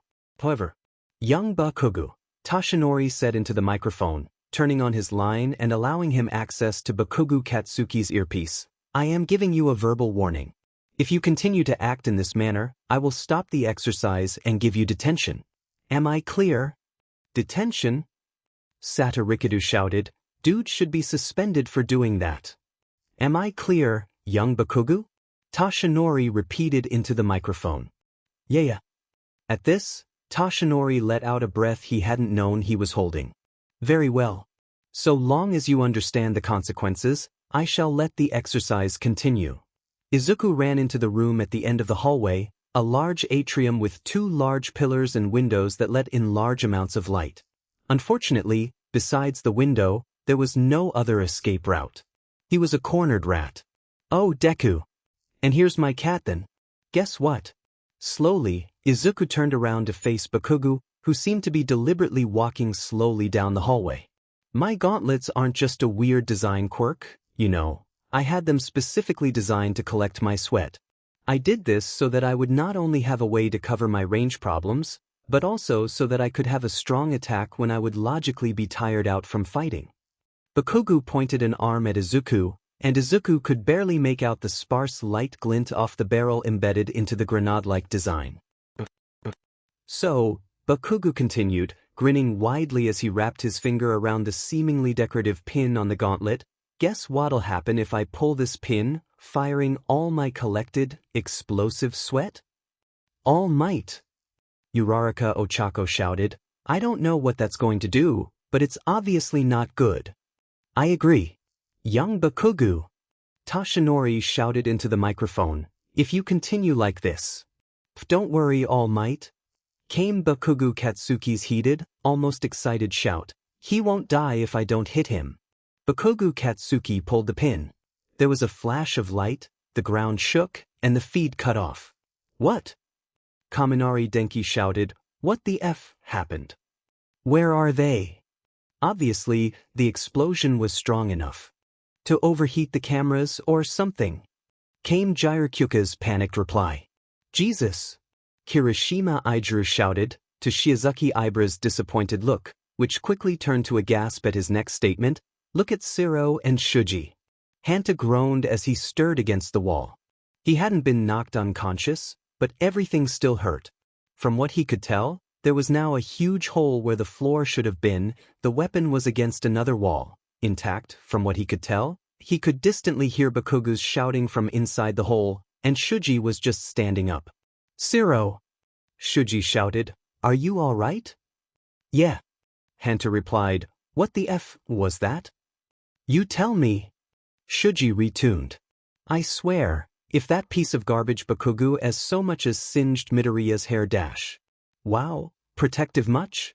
Hanta interrupted as he slowly made his way to where Shuji was. "Bakugu wouldn't do that, would he?" "You'd be surprised," Shuji gruffly replied, holding out one of his hands, "at what he's already done." Hanta replied, taking the hand and crossing the gap. What do you mean? Shuji seemed about to reply when Hanta heard a crumbling sound. By Shuji's head turn, he heard it as well. Both looked slowly to the weapon, which was in the shadow of a piece of rubble about to fall from the ceiling. At once, Shuji jumped to push the weapon out of the way. Hanta, cursing under his breath, wrapped some tape around Shuji's leg. Shuji reached the weapon the moment the debris fell from the ceiling, and Hanta pulled Shuji back once the weapon was out of the way. The debris grazed Shuji's hair fringe. Shuji looked at Hanta. Hanta returned Shuji's look. The two began to chuckle. Time is up. They suddenly heard in their earpieces, knocking them to the ground with how loud it was. Izuku was up against the wall, literally and figuratively. Bakugo had him cornered, and Izuku didn't want to push him away using the impact ability for fear of rupturing his childhood friend's organs. It's over, Deku. Bakugo said, I don't know how you managed to dodge that, but this time, there's nowhere to run. Time is up. Came All Might's shout from Bakugo's earpiece, knocking Bakugo off balance. Izuku, despite being grateful for the interruption, was also glad he had lost the earpiece in the explosion that had occurred. Contrary to what Bakugo believed, you see, he had, indeed, hit Izuku with the blast, and Izuku did, in fact, die. However, the blast was so strong that when Izuku revived, it was still going on, and Izuku automatically unleashed his newest power, which had, apparently, killed him again, destroying the earpiece. Luckily, Bakugo was too busy looking between his gauntlet and the gigantic hole in the roof to notice Midoriya's resurrection in the corner, but he had not ignored Midoriya's attempt to escape down the hallway again. All Might's voice continued to shout, and Midoriya almost missed his declaration. The villain team wins. Bakugo's jaw dropped to the ground. Bakugo didn't move. Izuku didn't move. Both were frozen in place. Numbly, Izuku registered All Might's words. His team had won, due to time running out. Izuku had won. Izuku flinched as a piece of debris fell from the ceiling some few feet away. Right, he thought, maybe it's more like Shuji-kun won. Idly, he noted that Bakugo was totally unbothered by the falling rubble, and was still totally unmoving. Suddenly, Izuku felt a large, extremely warm hand on his shoulder. Young Midoriya, it is time to hear the results of your exercise. Would you like a blanket to cover up? Came the soft yet undeniably firm voice of All Might. It was then that Izuku realized that his costume had been eviscerated from the waist up. Midoriya Inko, being the thoughtful mother she was, had prepared for the possibility of explosions in Izuku's chosen line of work and had purchased blast-retardant fabric. Unfortunately, the store she purchased from had only so much of the material in the color she wanted. Izuku suddenly realized he was effectively half-naked in front of All Might himself. He gave a slightly panicked squeak, turned bright red, and shook his head so hard it was a wonder it didn't fall off. With a single fluid motion, a baby blue blanket was draped over Izuku's shoulders. It was ridiculously soft, all things considered. Get going, young Midoriya, and please wait with the other students, All Might told Izuku, and as Izuku turned away, he could have sworn All Might had said, as for you, young Baku, there will be consequences for disobeying a direct order and you will be spending dash. Izuku didn't hear any more. He was moving down the hallway and, following his memory, managed to find his way out of the maze-like corridors. Exiting into the light, he made his way to the designated surveillance building, where he was suddenly accosted by a soft body. Deku! Cried Uraraka, hugging Izuku tightly and nearly cutting off his circulation. You're all right. Hey, Uraraka. Kirishima said, let the guy breathe. I can't help it. You saw him fighting Bakugo. Uraraka returned, letting go of Izuku. As Izuku took a deep breath, Uraraka pointed to Kirishima. Deku deserves all the hugs he can get for putting up with that. That may be Karo, but Midoriya-chan has been through quite the beatdown, said Azui as she put a finger on her cheek. If anything, he should at least go to the nurse's office. Hey, that's right, said a very tall, and if Izuku was honest, rugged, boy. Yo, Midoriya, you should really go get your injuries checked out. Bakugo hit you directly in the back with one of those explosions of his. Izuku suddenly remembered that no one here knew about his immortality, and were, in fact, genuinely worried about injuries that had surely healed after that ridiculously huge blast. It was a weird feeling, having someone other than his mom worry over his general health. Guys, I think I'm fine. Really, my mom got this nice shockproof fabric dash. Your mom made your costume? A punkish girl interrupted. Cute. Normally, this would have been an insult, but Izuku couldn't detect any real ill will. Kuda approached Izuku and tapped the blanket wrapped around Izuku's shoulders. It was the quiet boy's way of asking about why he had the thing on him in the first place. Oh, the heat from the big explosion ripped up part of my costume, Izuku replied after figuring out what Kuda had meant. I'm gonna have to send the costume in for repairs, probably get the fabric replaced for something else. There were a couple more questions in people's eyes, but the class fell totally silent, and when Izuku turned around he understood why. Bakugo had walked in. Bakugo gave a sweeping glance around the totally silent class, who returned the glance with mixed looks of distaste and apprehension, before his eyes fell on Izuku. Izuku felt his body flinch, and the two stared at each other before Bakugo simply walked past Izuku and leaned against the far wall. Kirishima walked over to Bakugo and tried to strike up a conversation, but Bakugo was totally unresponsive and kept on staring directly at Izuku. It honestly creeped Izuku out. Suddenly, two very strong arms grabbed Izuku from behind and whirled him around, and Izuku found himself looking into the face of Shuji Mezu. Midoriya, are you hurt? What did that a-hole do? A sort of strangled noise came from Bakugo's direction, but luckily Shuji seemed to choose to ignore it. That blast was strong enough to take out the entire 5th floor. We'll find out, Shuji, calm down. Shirohanta said, slightly behind Shuji. Let Midoriya go, though he's been through enough. Also, he should fix his blanket, it's kinda, Shiro gave a slight pink blush, and Izuku was aware that the sudden movement had displaced the blanket. With a mortified squeak, he realized he was now effectively showing his body to not one, but two handsome boys, and immediately covered up, but not without a wolf whistle from either Hagakure Toru or Ashido Mina, and dear Izanagi, he wanted to die permanently. Luckily for Izuku's sanity, All Might returned at that moment and pulled out a remote. Quieting down the class, he pressed a button and began playing various highlights, two of which were Izuku's initial counter against Bakugo's left hook and Bakugo's wide-scale blast. At the sight of the latter, Izuku gave a slight sigh of relief that the cameras had cut off then. He didn't want to explain suddenly reviving from being atomized. When it was over, All Might turned to the class. All right, he intoned, considering these points, who here can tell me precisely who I should declare the most valuable player in this first trial of battle? After a second's pause, a single hand rose. Yes, young Yaoyorozu. Shirohanta, All Might Sensei. Yaoyorozu Momo answered promptly, with no hesitation. All Might didn't move. When you consider Bakugo Katsuki's actions, the way Yaoyorozu said Bakugo's name with a detached sneer was not lost on Midoriya. It is clear that he made no attempt to even work with his teammate, and instead acted on a personal grudge against Midoriya Izuku to seek him out, completely ignoring the entire purpose of the exercise. Not only that wide-scale blast put not only Midoriya at risk, but also Shuji Mezu, Shirohanta, and the nuclear weapon, and should not have been used in an indoor setting to begin with. All Might was motionless. Midoriya's actions, while noble, were also not without flaws either. Yaoyorozu continued. He seemed to seek out Bakugo in an attempt to neutralize him and distract him from taking on Shuji. This strategy, while admirable on paper, was too dependent on the target, and likely would never have worked on anyone besides Bakugo. Not only that, he recklessly put himself in harm's way and indirectly caused the aforementioned wide-scale blast. Izuku thought that last part was a bit harsh, but he supposed it was fair. All Might remained still.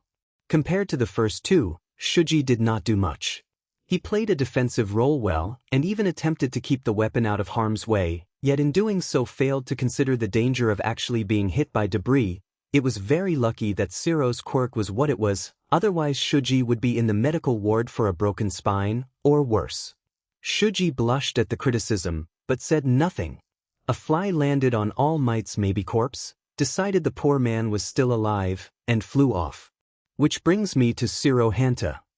Yaoyorozu said, not even pausing in her miniature lecture. Of the four, he did the best independently. He focused on the goal. When his initial attempt failed, he tried an alternative method, and he saved Shuji from injury despite the two being on alternate sides. My only criticism of his overall performance is that he seems to perform better on the defensive, and as such, his strategies seem to function more on the premise of misdirection. Zero gave an embarrassed chuckle as he rubbed the back of his head. All Might blinked, the first motion from the man in 5 minutes. That is absolutely correct.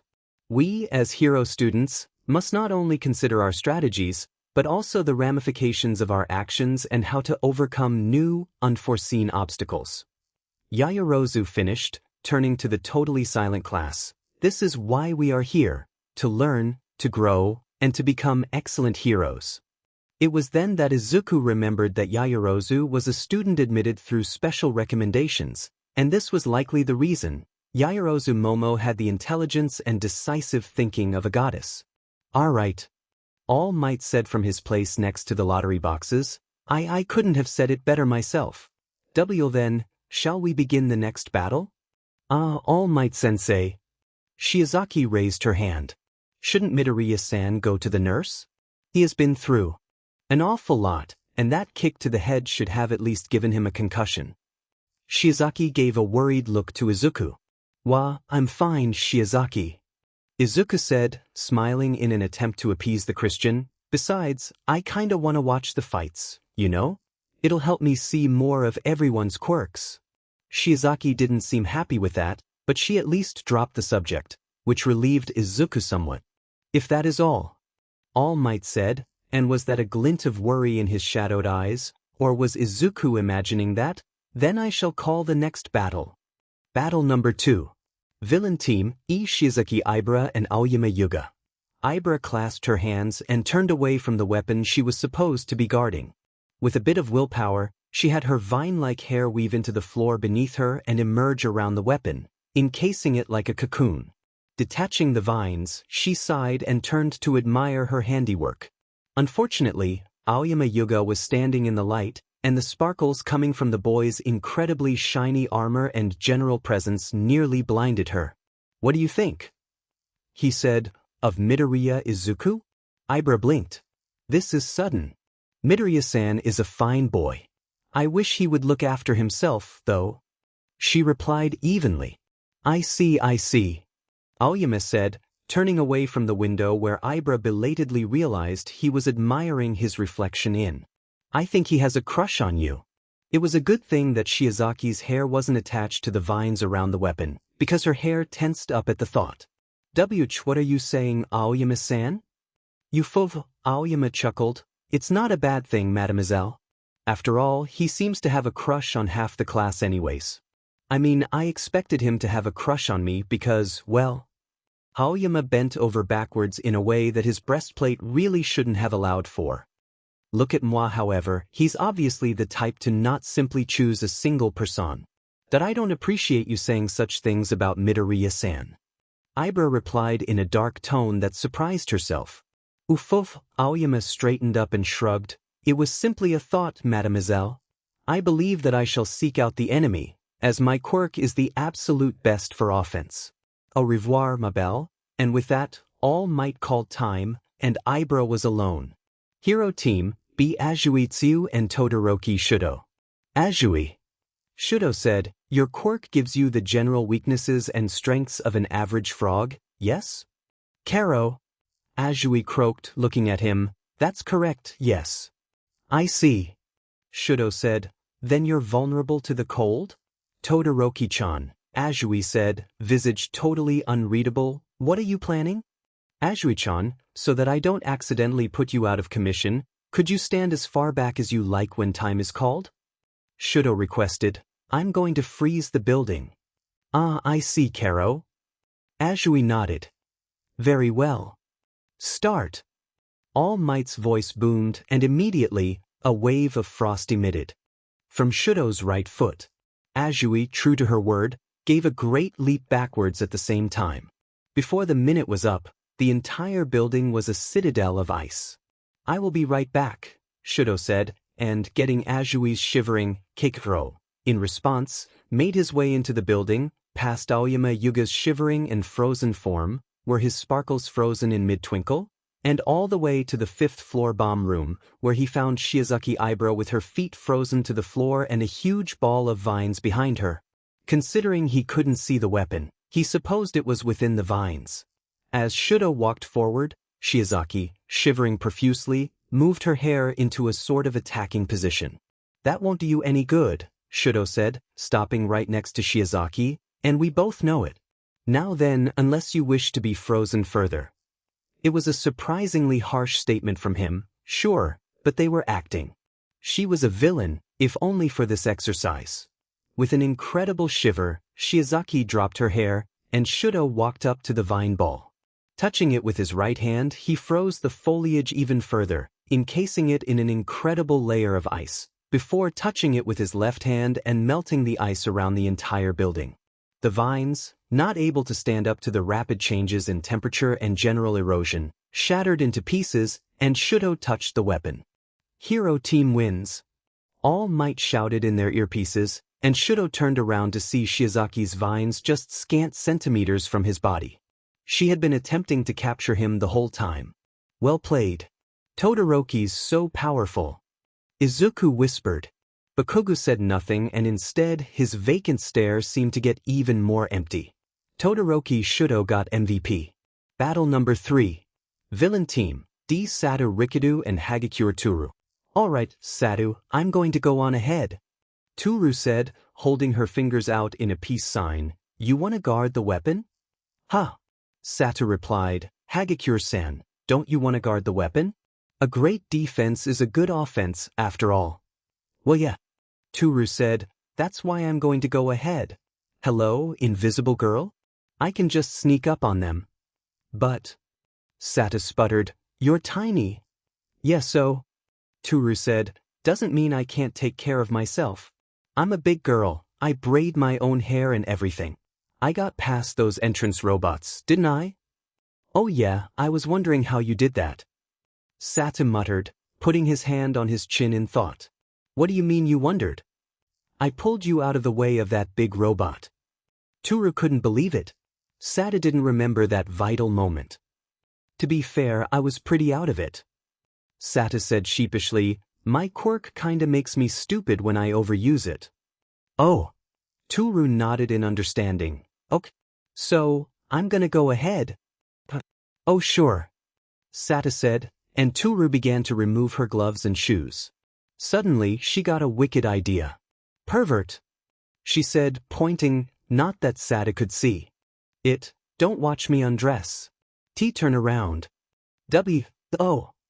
Satu blushed and turned around. A second later, he said, "Wait, you're wearing a suit anyways." Toru stuck her tongue out at him and skipped out the door. Hero Team, H. Jirakyuka and Ojiro Mashireo. Mashireo watched as Jiru lifted her earlobe and stabbed it into the wall. After a brief second, the pointed upwards. "I'm hearing movement from the floor above us, but it's only one set of footprints. Judging by the footfalls, it's likely to be Hagakure, as she's much smaller than Satu." "Wow, you got all that from a single listen?" Mashireo said, amazed. "That's really cool." "Heh, I guess." Jiru said, obviously pleased with herself. After a second, she looked over Mashireo's shoulder. "She's behind you, but I can't precisely tell where." Someone swore behind Mashireo, and he turned around to see no one there. Taking a stance, Mashireo concentrated. "Jiru, I want you to go up and get to the weapon." "What?" "A good defense is a great offense, Jiru." Mashireo said, "I'm going to protect you as you ascend, but I'll be fending off Hagakure at the same time. It'll have to be you." "All right," Jiru said, obviously unsure. "I'll be right behind you," Mashireo said, looking over his shoulder and giving her a thumbs up. "Don't worry."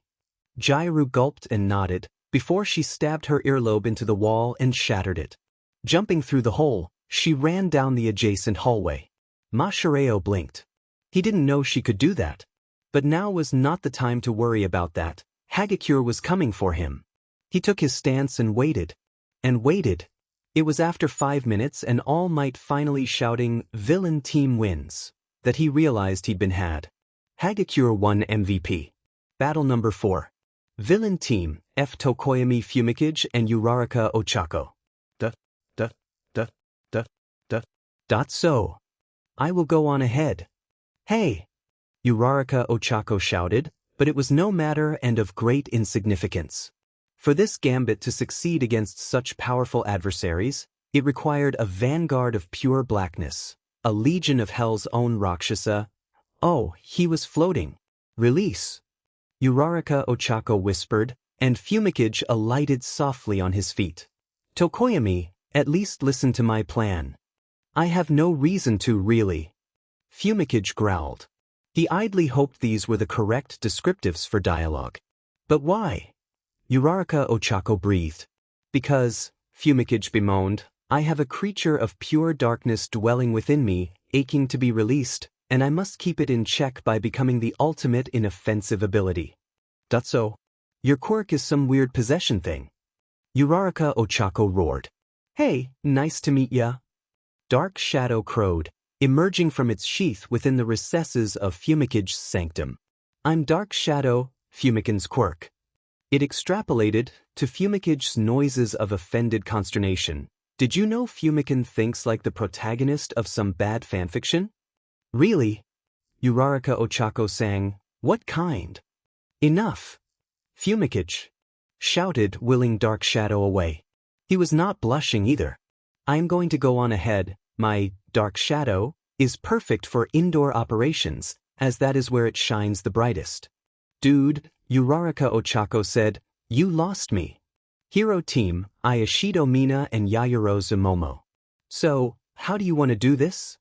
Mina said, stretching and turning to Yayorozu, only to see her staring intently at the provided capture tape.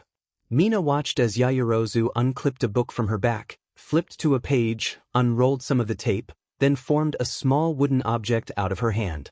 Ripping a piece of the capture tape off, Yayorozu struck the match she had made on the ground, lighting it. Yayorozu then set fire to the tape. Yayorozu! Mina shouted, what is this? She said, only to be met with mumbling from the girl. What the hell? Mina thought this Yayorozu chick was smart. Why was she burning up the tape? I see. Yayorozu said, standing up. Yayorozu then faced Mina and unclipped her top. Whoa! Mina said, turning away. Yaochan, W only just met, what the hell are ya dash? What? Yayorozu said, the sound of clipping her outfit back together reaching Mina's ears. You saw me back in the changing room. Besides, I turned away from the cameras, it's not like I flashed all of our classmates. Here, I managed to examine the material the tape's made of and I made extra. Take some. Mina turned back to Yayorozu, who indeed had an entire new roll of tape in her hand. Yao-chan, Mina said, after this, we are sending out for a new costume from the support companies. Oh, is this about how much skin my costume covers? Yayorozu said, looking at her costume thoughtfully, I had actually asked for less, you see dash. What? Mina shouted. Just who was this chick? Yao-chan, you really need someone to give you an idea on how a costume is supposed to work. It's supposed to fit your quirk, yeah, but you also need it to be stylish and at least real clothing. I'll help you design it too. Yayorozu looked thoughtful. Thank you, Ashido-san. I will consider your offer. In the meantime, here's what I'm going to suggest for our course of action. A minute later, Mina ventured into the building alone, with Yayorozu acting as a sort of mission control.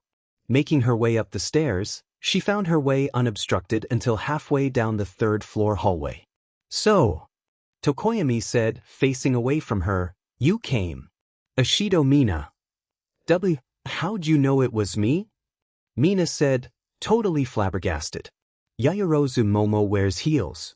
Tokoyami replied, it's rather unnecessary. Yeah, we're working on fixing that.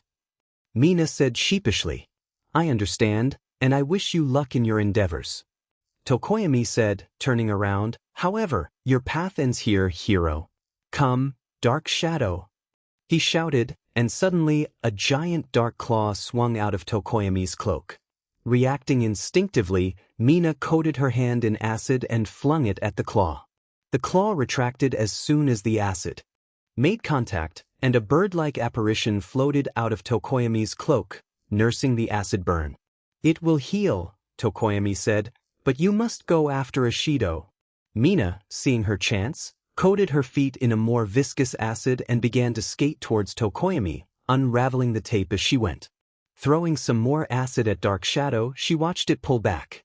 Mina skidded to a halt and threw the tape with a good pitch, hitting Tokoyami in the face. Dark Shadow, in response, tore up the tape. "Oops," Mina said, "did not think that through." And thus, Dark Shadow charged at Ashido Mina. Yairozu Momo was on the 3rd floor when she checked in on Ashido. "Ashido-san, come in. What's happening?" "Wah!" came the cry from Ashido directly into Momo's earpiece. "I'm being chased." "What?" Momo replied, "Should I abandon the plan and come over?" No, it's a really good back." There was the sound of a liquid hitting a solid, and a slight sizzling sound as well. "Well, I don't think we planned on a shadow demon possessing Tokoyami, so dash." "Shadow demon?" Momo interrupted Ashido. "Ashido, can you tell if it's avoiding lights?" There was a wet skidding sound and silence until, "It's trying to avoid the windows when it's not attacking me." "I see," Momo said, pulling out the Yaoyapedia and flipping through it. "Ashido-san, do you have sunglasses?" Mina listened to the new plan with some trepidation, but the more she listened, the more she decided that she liked it. Coating her feet in the slipperiest acid she could make, she turned around and raced towards Dark Shadow. As she approached it, she coated her arms in acid and ped one of her arms back. In response, Dark Shadow reared up, raising its claw in a countercross. Getting closer to the weird shadow demon, Mina dropped to her legs and let her inertia and the slippery slime she had coated her arms in slide her under the legless demon. Hearing Dark Shadow's noises of confusion, Mina followed the trail of shadow back to Tokoyami, Dark Shadow hot on her trail. Tokoyami viewed her with some form of surprise, but he simply took a battle-ready stance. Looking behind her and seeing Dark Shadow loom behind her, Mina talked into her communicator. "Now, Yao-chan." An unbearably bright light suddenly beamed through the windows, and Mina cursed her lack of foresight to bring the matching sunglasses she had for this costume. Squinting in the sudden light, she saw Dark Shadow shrink magnificently, and Mina crashed into the stunned Tokoyami. Acting quickly, Mina took out the replicated copy tape and wrapped it around Tokoyami. "Captured you," she said, getting off of him. She closed her eyes and shielded them with her arm. "Dunno what's making all this light though. What did Yao-chan do?" A couple of minutes later, All Might's voice shouted, "Hero team wins," and the light went out. For minutes earlier, Momo took the remote control she had crafted to work specifically for this precise object out of her stomach. Reforming her clothes, she panted. This had taken a bit of a toll on her, and she was feeling slightly tired. Nevertheless, she continued her climb up this building's stairwell, having positioned the device so that it wouldn't fall over without her support.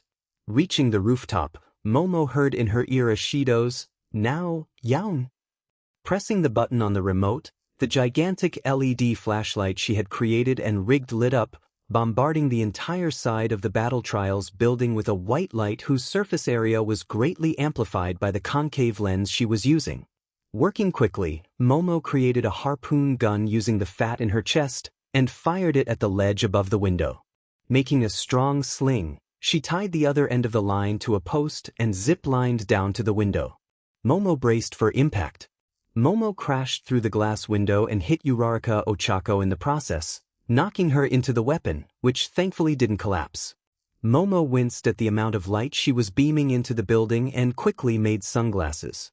Noticing that Uraraka's collision had caused the weapon to start floating aimlessly, Momo ran over to Uraraka, quickly took out the capture tape and tied it around Uraraka's arm, and then pressed Uraraka's hand to her stomach. Immediately, Momo began to float, and she reached for the weapon when it floated out of her reach. Attempting to move gave her no additional air, and Momo began to float away from the weapon. Time was running out, and Momo didn't know what to do. If only she knew how to make a rocket or a booster jet. Momo didn't know how to make a rocket offhand, but she knew how to get good propulsion. Momo instantly created a small cannon in her hands. Twisting herself so that she was facing away from the weapon, Momo pulled the string, and was hit by the recoil of her miniature cannon, launching her at the weapon. She missed it, luckily, but she managed to touch her hand to it. Hero team wins. All Might shouted, and Momo quickly recreated the remote she had made for the flashlight and pressed it, turning it off. MVP, Yaoyorozu Momo. Battle number 5. Villain team, Kuda Kuji and Ida Tenya. I am very unused to playing the villain. Tenya said, concealing his nervousness, but if it is what is required of me, then I suppose shall do my part. Kuda said nothing, and was indeed whispering to a rat on the ground. After the rat saluted to Kuda, it scampered off, and Kuda looked to Tenya. Tenya was about to ask why Kuda was talking to a rat, but decided not to. Kuda-san, you spend time around Midoriya-san, right? Kuda thought for a bit, or at least it looked like he was thinking, and nodded. He needn't have, honestly. Both Tenya and Kuda were indeed friends with Midoriya, though they had never interacted themselves. Well, do you think Midoriya-san felt this kind of nervousness when he went? Tenya said, after all, we are at this school to become heroes. Is it all right to act as a villain? Kuda put his hand to his mouth in a sign of thinking, then walked over to Tenya and patted the boy on the shoulder. Kuda gave a rocky smile that inwardly made Tenya's heart melt and erased his doubts. He could do this, and Kuda's thumbs up just assured him further. Yes, you're right. Tenya said, unable to suppress his own smile. This is a test to see if we, as heroes, can act undercover as villains if need be.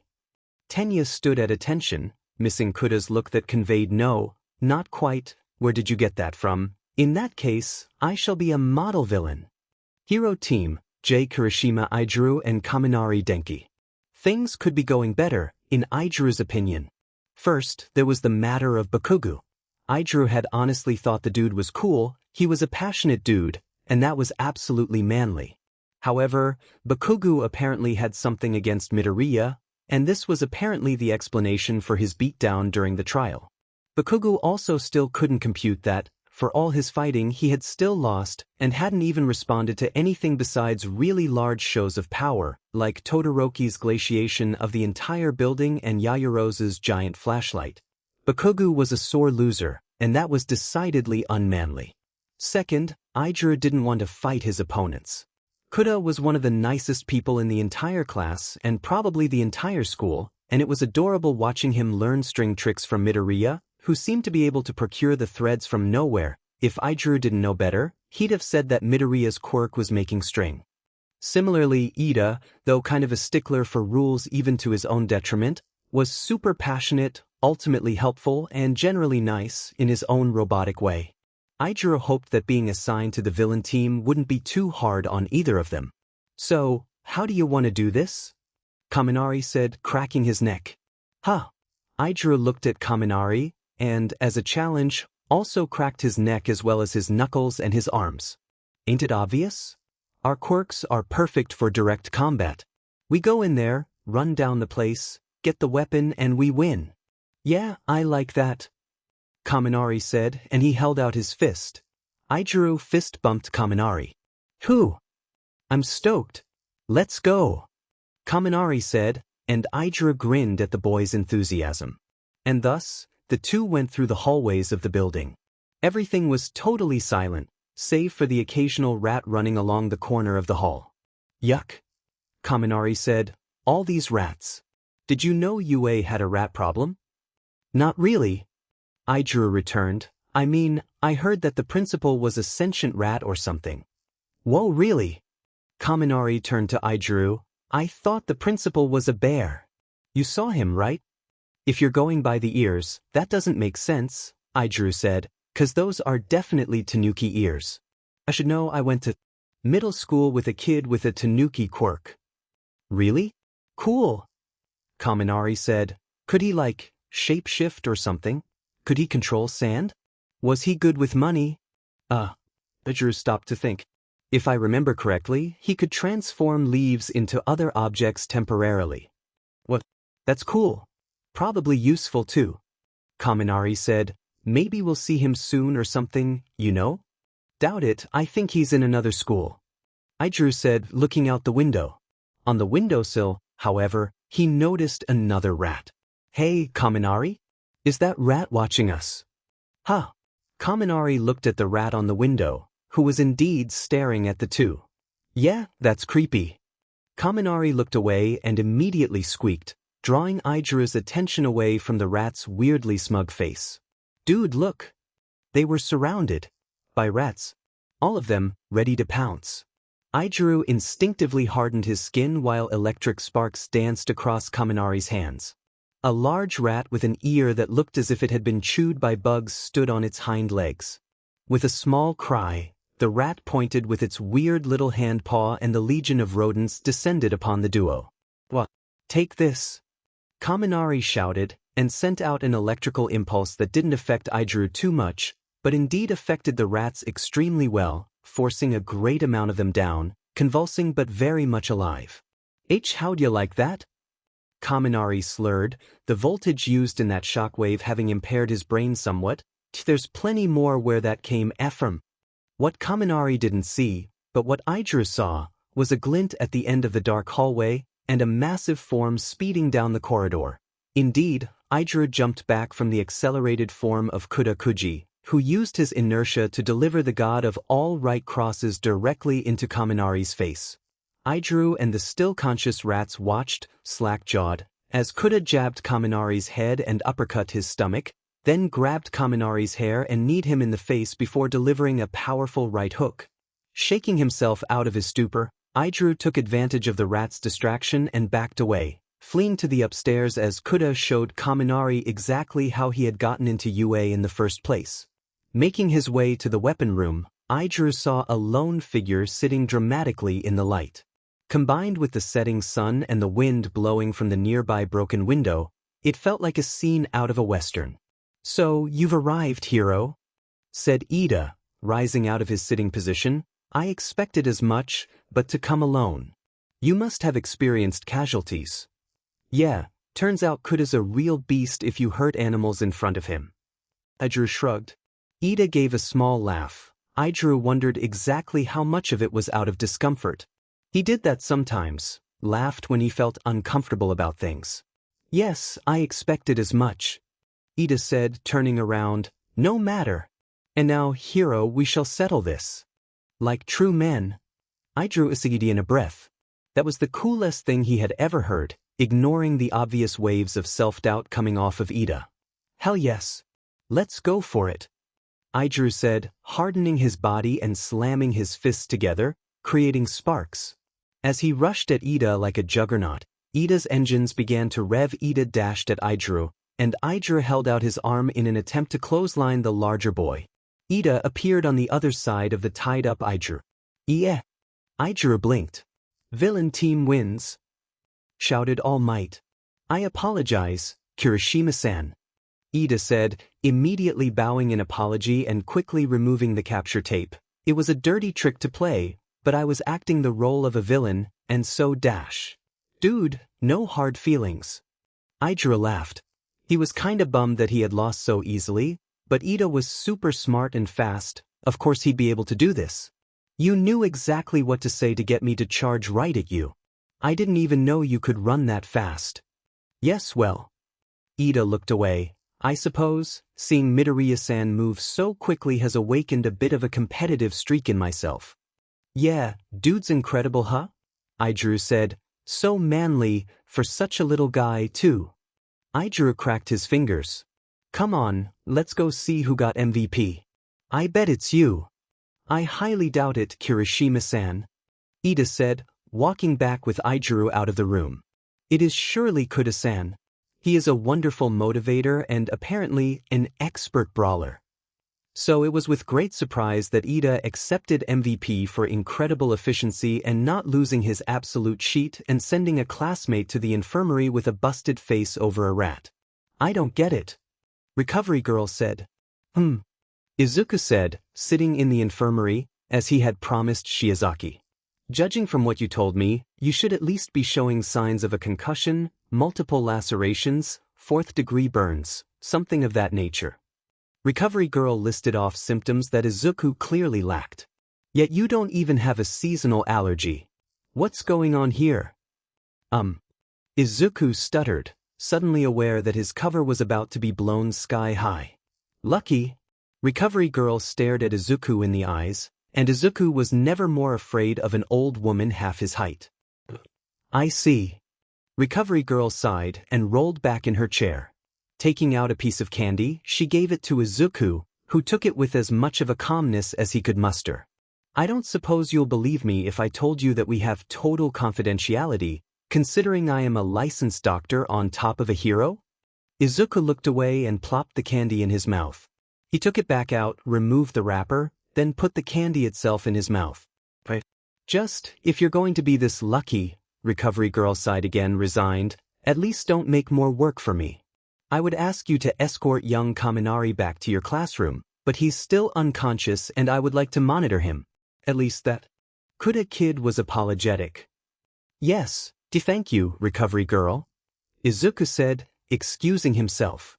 Once he was halfway down the hallway, he gave a sigh of relief. That was close. If he hadn't had the convenient excuse of that piece of candy, he may have actually told Recovery Girl about his quirk. Izuku paused on that outside of his homeroom. He really needed to name his quirk, but he had extremely bad taste in names. All Might Jr. came to mind. As Izuku pushed open the door to his homeroom, he was met with a selection of cheering, to his surprise. Midoriya, you're back, said Kirishima Idru. Man, we were all just discussing our battles, and you know what? I want to just say that you're probably one of the manliest dudes I've ever met. Taking on Bakugo like that, man, that's so cool of you. He got his butt handed to him, though. Jirukyuka said next to him, but when the fight began, he did pretty well. I'm Jiru, by the way. She turned to Midoriya and held out her hand. Midoriya shook it as that rugged boy from earlier came up. I'm Sata Rikido. Sata said, if you want, I can give you some tips on how to brawl. You probably would have lasted longer, I bet. Sata-sen, do not be rude. Shiozaki said, coming up behind him. But I'm just saying dash. Shiozaki gave Sato a look, and he fell silent. Smiling, Shiozaki looked to Midoriya. I suppose Recovery Girl healed you up then? Immediately, Izuku started to sweat. Wyatt, our Recovery Girl's great. One kiss and my injuries were healed. That's so cool. Kirishima said, leaning in, conveniently ignoring Izuku's blush. Wait, what about Kaminari? That's, Izuku stepped back. Kaminari's still out of it, so Recovery Girl can't heal him as effectively. Her quirk relies on the patient retaining at least some semblance of consciousness to work at full strength. Although, that begs the question, is she able to use her quirk on comatose patients? Is she a licensed surgeon on top of being a doctor? If so, does she have an assistant on call to replace her should her line of work call her away from UA? What are their qualifications? Izuku rambled, mostly to himself, before he looked up and caught everyone staring. I'm sorry, I just tend to, dash. Man, don't worry about it. Kirishima slung his, incredibly muscular, arm around Izuku's shoulders. It's good to see you thinking at full speed, after that kick to the head. Yeah, Deku. Uraraka said, walking over, it's great seeing you up and rambling. It wouldn't be a day without you mumbling. Izuku squeaked and covered his mouth. Do I really do it that much? Oh my god, you should have told me, I would have dash. Continued, because that's who you are, and we love you for it. Shuji interrupted firmly, to everyone's vague murmurs of agreement. Izuku blushed over the general sense of acceptance. Out of the corner of his eye, however, he saw motion, Bakugo surreptitiously making his way out of the... Bakugo was storming out down the path away from UA when Izuku managed to catch up to him. Bakugo! Izuku shouted, and Bakugo stopped in his tracks. When Bakugo didn't turn around, Izuku figured this was as good as it was going to get. I have something to tell you. What? Bakugo distantly replied. Izuku inhaled through his nose. He really, truly, did not want to reveal it like this, but it's about my quirk. What?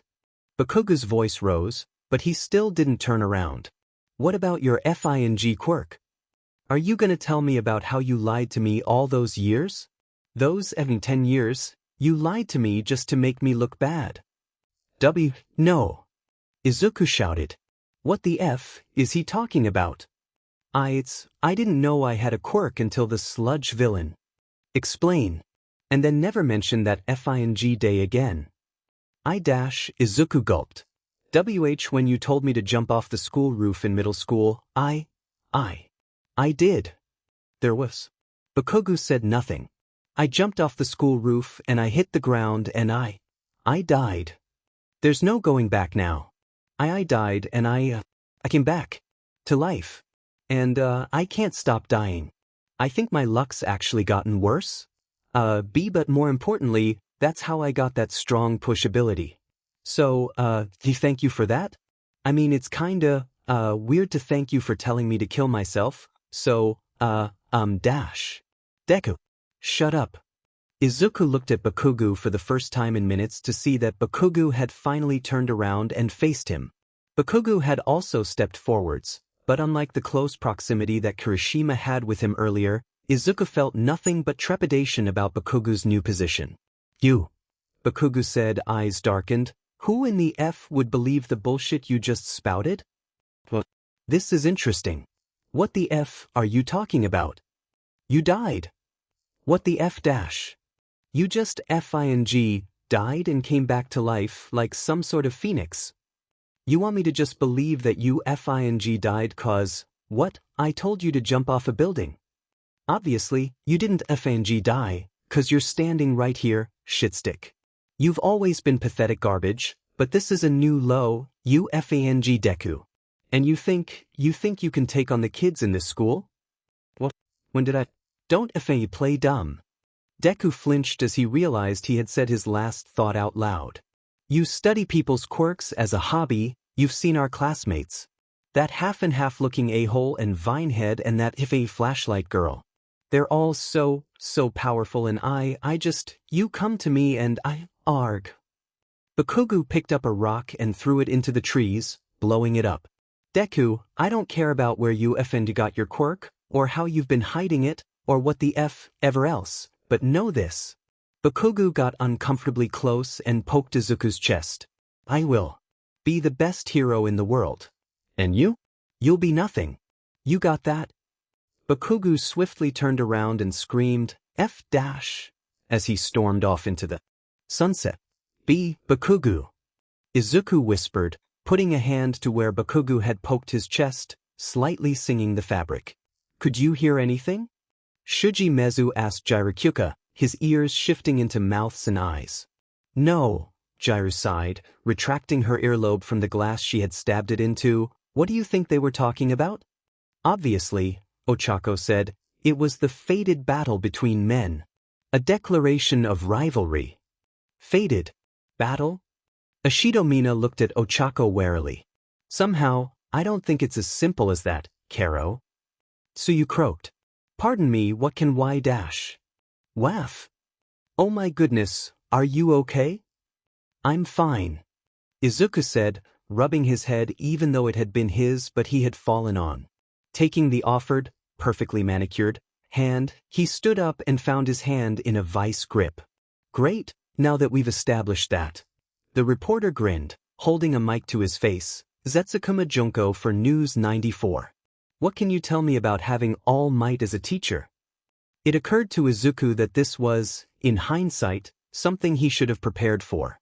After all, he had checked the hero forums last night and found some of his yearmates, or at least, who he assumed to be his yearmates. He had no idea who Battlefist 39 or Midnight Hurricane were raving about All Might's teaching abilities. And in this age of information, forums were bound to have scoop-hungry reporters circling like buzzards. Izuku's mind drew a total blank, but suddenly he found himself yanked backwards into another person. Aizucha-en, said the surprisingly cheery voice of Jirokyuka. What are you doing in that bimbo's hands? Ain't she a lil Too old. Oh old. Zetsukuma stamped her foot, clearly offended by Jairu's statement. Yeah, ya hag. Jairu said, pulling Izuku through Yue's gates. And don't let me catch ya Hanjin onto Izuchan again. Once they were out of sight of the reporters, Jairu finally let go of Izuku. Phew, she said in her normal tone of voice. Sorry, Midoriya, for doing all that, but you were obviously uncomfortable, and that beach was just, ugh. Oh. Thanks. Midoriya said, unsure of what just happened. Don't mention it. Jairu shrugged. She looked at him. Seriously, don't. It's not that you aren't a catch, but I'm not into boys. Oh. A nice? Midoriya asked. I, wasn't gonna, any girl catch your eye? Jairu's face flared up, but she quickly collected herself. Yaoyorozu, she stated, and then pulled open the door. Midoriya followed her to find a small group of people gathered around Yaoyorozu's desk. I was thinking of an open back, Yaoyorozu said, drawing on a piece of paper, so that dash. But you'll be wearing a crop top. Ashido said, pointing to a different section. If you're wearing a backless outfit, there's nothing preventing your melons from slipping out. Izuku's face heated at the mere mention of the concept, but he said nothing as he walked up to today's commotion. Ashido Mina, I have concerns about the patterns and colors you've chosen. Tokoyami Fumikage said, holding up his own swatch of palettes. We'll burn that bridge when we get there, Kaminari Denki said, waving off Tokoyami's sputtered cross. What I'm saying is that her boots shouldn't cover her legs so much. Your quirk relies on flesh, right? Fat. Yaoyorozu said, scribbling something in the margins of the paper. My quirk relies on my body's lipids to create objects. So, kinda like poop? Shiro Hanta threw out from across the room, only to be met by Jairu's enraged punch. Disgusting, Shiozaki sniffed. Yozin, may I recommend a cloak? That way, you can cover yourself if you accidentally shred your clothes. That makes sense, Yaoyorozu mumbled. But in that scenario, is my regular outfit not usable? Not in the slightest. No. You kidding? Tokoyami, Ashido, and Kaminari chorused. Yaoyorozu. Izuku spoke up, having walked up to the group during the entire exchange. Why not put zippers on the outfit, so that you have detachable parts? Well, see, we thought about that, Kaminari said, but we eventually threw it out cause it would require a lot of flexibility to reach those zippers. Yeah. Plus, what if it catches in the middle of battle? Ashido shrugged. Why not just give her shorts to begin with? So why see, what we're arguing about right now, Kaminari continued without missing a beat, is the top. We can't just have her shred her top whenever she makes like, I dunno, a blanket, but we can't deny the possibility of her doing that. What about just an opening in the back, then? Izuku offered, not a totally backless thing, but it's still connected in the back at the top and bottom, so that there's an open space in the middle? But then where would that top bit go then? Tokoyami wondered. Izuku looked at their design so far. It was simple design, gloves, crop top, shorts, flat-soled boots that went up to her knees, utility belt. Does the crop top need cleavage? He wondered aloud, and they all looked at the design. Kaminari Denki. Tokoyami growled. Hey, I didn't suggest that. Kaminari's voice pitched up. Did I apologize? Shiozaki said, blushing, I was working under what I'd seen of heroes like Ryukyu Amd Uwabami, and... It's alright, Shiozaki-san, Yaoyorozu smiled. I truly didn't see anything wrong with it either. Well, maybe if it covered her neck, Izuku continued, and didn't cover her arms, then maybe. Izuku trailed off as he realized that he was effectively commandeering the whole design process, and he drew his hand back as if it were electrocuted. Sorry. Got carried away there. No, thank you, Midoriya-san. Yaoyorozu smiled. This'll surely help with the design process. It makes sense too, so I'll try to incorporate your ideas. You don't have to dash, Izuku assured Yaoyorozu. No, I insist.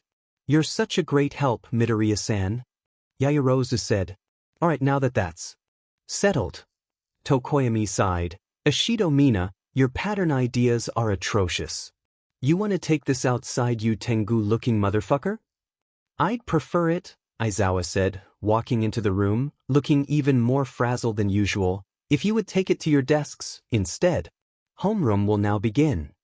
Immediately, everyone was in their seat, staring directly ahead. Alright, now then.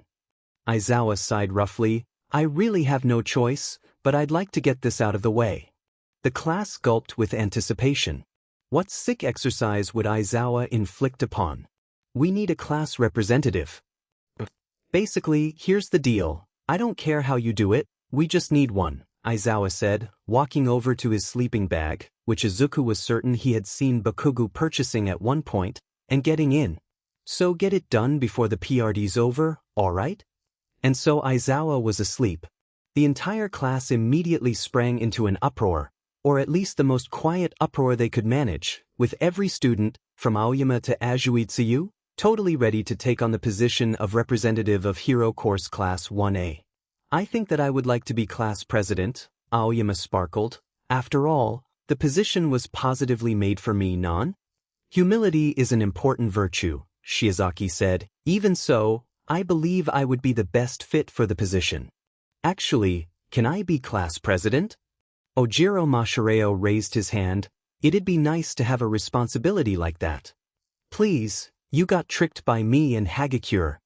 Satu Rikido said, speaking of, it should definitely be Hagakure, you know? Nah, I don't want to do it. Too much pressure.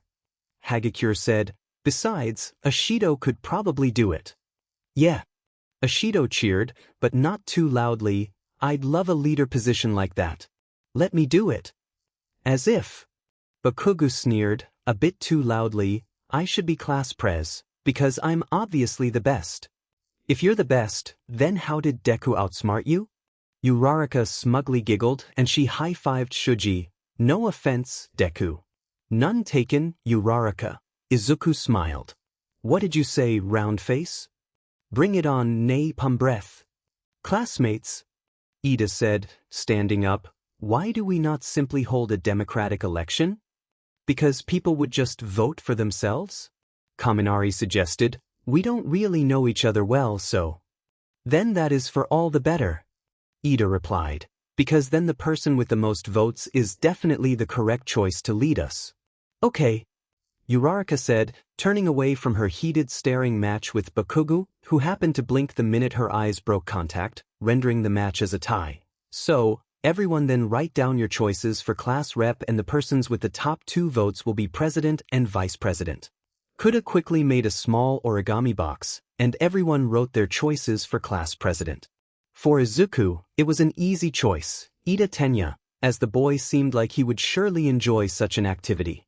In fact, Izuku thought as the votes were being tallied, there's no way that anyone but Ida will be president. Cheer up, class prez. Uraraka said as she sipped her juice, if you won that means people believe in you. I understand that, Uraraka. Izuku ummed from inside his arms, it's just, what do I do as class president? I don't know the first thing about leading a classroom, I'm used to being told what to do. I've never even had a pet or a potted plant, or anything, how can people expect me to be a good class representative? And not even getting into my duties, do I just, get everyone to, sorry? He noticed he was mumbling and quickly shut up. Why should you apologize? Ida said, it is precisely the reason that you question so many things that I voted for you. There is no doubt in my mind that you would be an excellent leader. Izuku blinked. Voted for me? Izuku asked. So did I. Uraraka said, who'd you vote for? Izuku was startled. He had actually gotten 4 votes. Who were the other 2? Ida? When Ida looked at him, Izuku realized it sounded like he was asking for Ida's attention. I mean, I voted for you, Ida. Why, you just seem like the type to really want the job, and, well, you'd probably be much better at it than I am, so, Izuku trailed off, red in the face. Alright. Ida flushed, stuffing a whole onigiri into his mouth. And so, the table dissolved into relative silence. That is, of course, until the intruder alert began to sound. In the end, Izuku abdicated the position to Ida. Aizawa didn't particularly care, and everyone agreed that it was probably a good idea. After all, Izuku was particularly skittish in front of large groups. Izuku agreed, but also thought it was a little unfair. He was getting better at public speaking, surely, and was also working on being more fearless. Being virtually unkillable was a valuable trait in regards to that last bit. Nonetheless, the week sped by again and suddenly, it was Thursday. Midoriya-kun, Yaoyorozu said, calling him over, has the support company sent you your repaired suit? Ah. Izuku said. This is sudden. No, they haven't. I'm thinking of just wearing my gym uniform to tomorrow's hero studies exercise, honestly. Yaoyorozu thought. You said the fabric that survived was blast-proof? She asked, pulling out her phone. Yes. Izuku said, wondering exactly what Yaoyorozu was doing. Do you know what your measurements are, Midoriya-kun? Yaoyorozu asked him nonchalantly, taking out a piece of notepaper and writing down several complex chemical compounds. No, not really. Izuku stuttered, having an idea of what Yaoyorozu was doing. That'll make it complete guesswork then. Yaoyorozu hummed, and then, without warning, she stood up and grabbed Izuku's biceps. Yaoyorozu-san. Izuku squeaked, attracting the attention of Ida, Jairu, and Ishido. Your biceps are surprisingly large for someone of your build. Yaoyorozu hummed, totally unconcerned with the scene she was making. So it wasn't my imagination that you found your sleeves slightly tight last Friday? Yaoyorozu, how did you dash? You were pulling on the sleeves, Yaoyorozu said, writing down some numbers and question marks, which indicated discomfort according to the tightness. Now then, if you'll excuse him dash. Yaoyorozu, you don't have to, make me a new costume. Izuku stopped her. Oh, is this about my quirk? Yaoyorozu blinked. Don't worry, I'll go to the restroom to do so dash.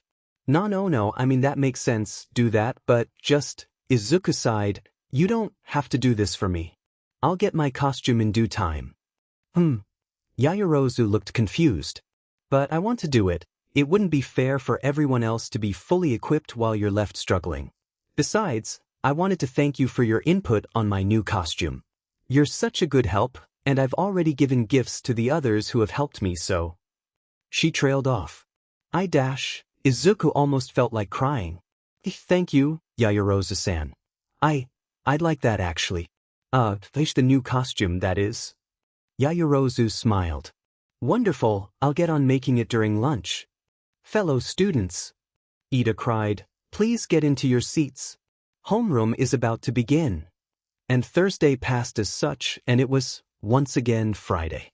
This particular Friday, however, would prove to be Izuku's worst Friday to date. Not that he would know. Tashinori landed, knocking trapezius headgear out and releasing the hostages immediately. Whoops. My bad. He boomed, looking at the villain's unconscious body. But I suppose I was in the right place at the right time, then? I'd say all might.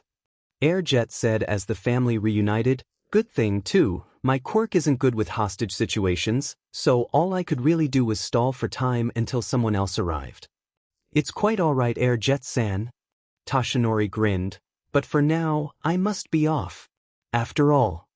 And with a mighty bound, he leaped into the air, shouting, I am on my way to work. While he was mid-bound, Tashinori thought about how wonderful it was that he was back in Japan.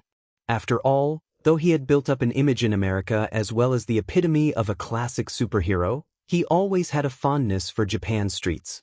After all, they were where he grew up. Speaking of growing up, he was absolutely thrilled that he had gotten the open teaching position. It seemed that, ever since his own mentor's retirement from teaching, and Tashinori here had to suppress a shudder from the sheer memory of Gran Torino's teaching style, UA simply couldn't find a suitable foundational hero studies teacher that lasted more than 3 years, a record held by his predecessor, the impossibly strong Daima Sakura, who had retired to live the rest of her life out with her wife and son. Which is how he had gotten his position as the teacher of a new generation. And what a generation! Tashinori thought as he landed on a roof, knocked out. A sniper that police were having trouble with, and leaped off again, waving to the police. If I do indeed find my successor among these fledgling heroes, they would indeed become the absolute pinnacle of heroism. Not just a symbol of peace, but a symbol of hope. Toshinori almost wanted to cheer, but it likely would draw odd looks from anyone who happened to be looking up, so he held back. The question remained, though, who would be his successor? Alright, today for your foundational hero studies class, it'll be a joint effort. Aizawa drawled from the front of the classroom. Where's All Might Sensei? Ashido immediately whispered. I don't know. Hey, do you think he's alright? Shiro replied. I know. He's probably caught up in traffic. Hagakure said. But then wouldn't he just try and run here? Kirishima wondered. I think dash. Quiet. Aizawa commanded, activating his quirk to increase his intimidation factor. The class instantly calmed down, and Aizawa deactivated his quirk, his hair flopping back down. Anyways, I'll be accompanying you, due to recent security concerns, where we'll meet up with All Might and our guest lecturer. Aizawa pressed a button, and their hero costumes protruded from the wall. Take your costume and meet me outside. Or don't and fail. Whatever. With that, Aizawa walked to the door and stopped. Oh, and Yaoyorozu? Midoriya? At this, Izuku sat straight up. Why, sir? Izuku asked. Even though your official uniform still isn't back from the support company, you're allowed to use the replica that Yaoyorozu made for you. When Aizawa said no further, Izuku nodded. Apparently satisfied with that response, Aizawa then turned to address Yaoyorozu.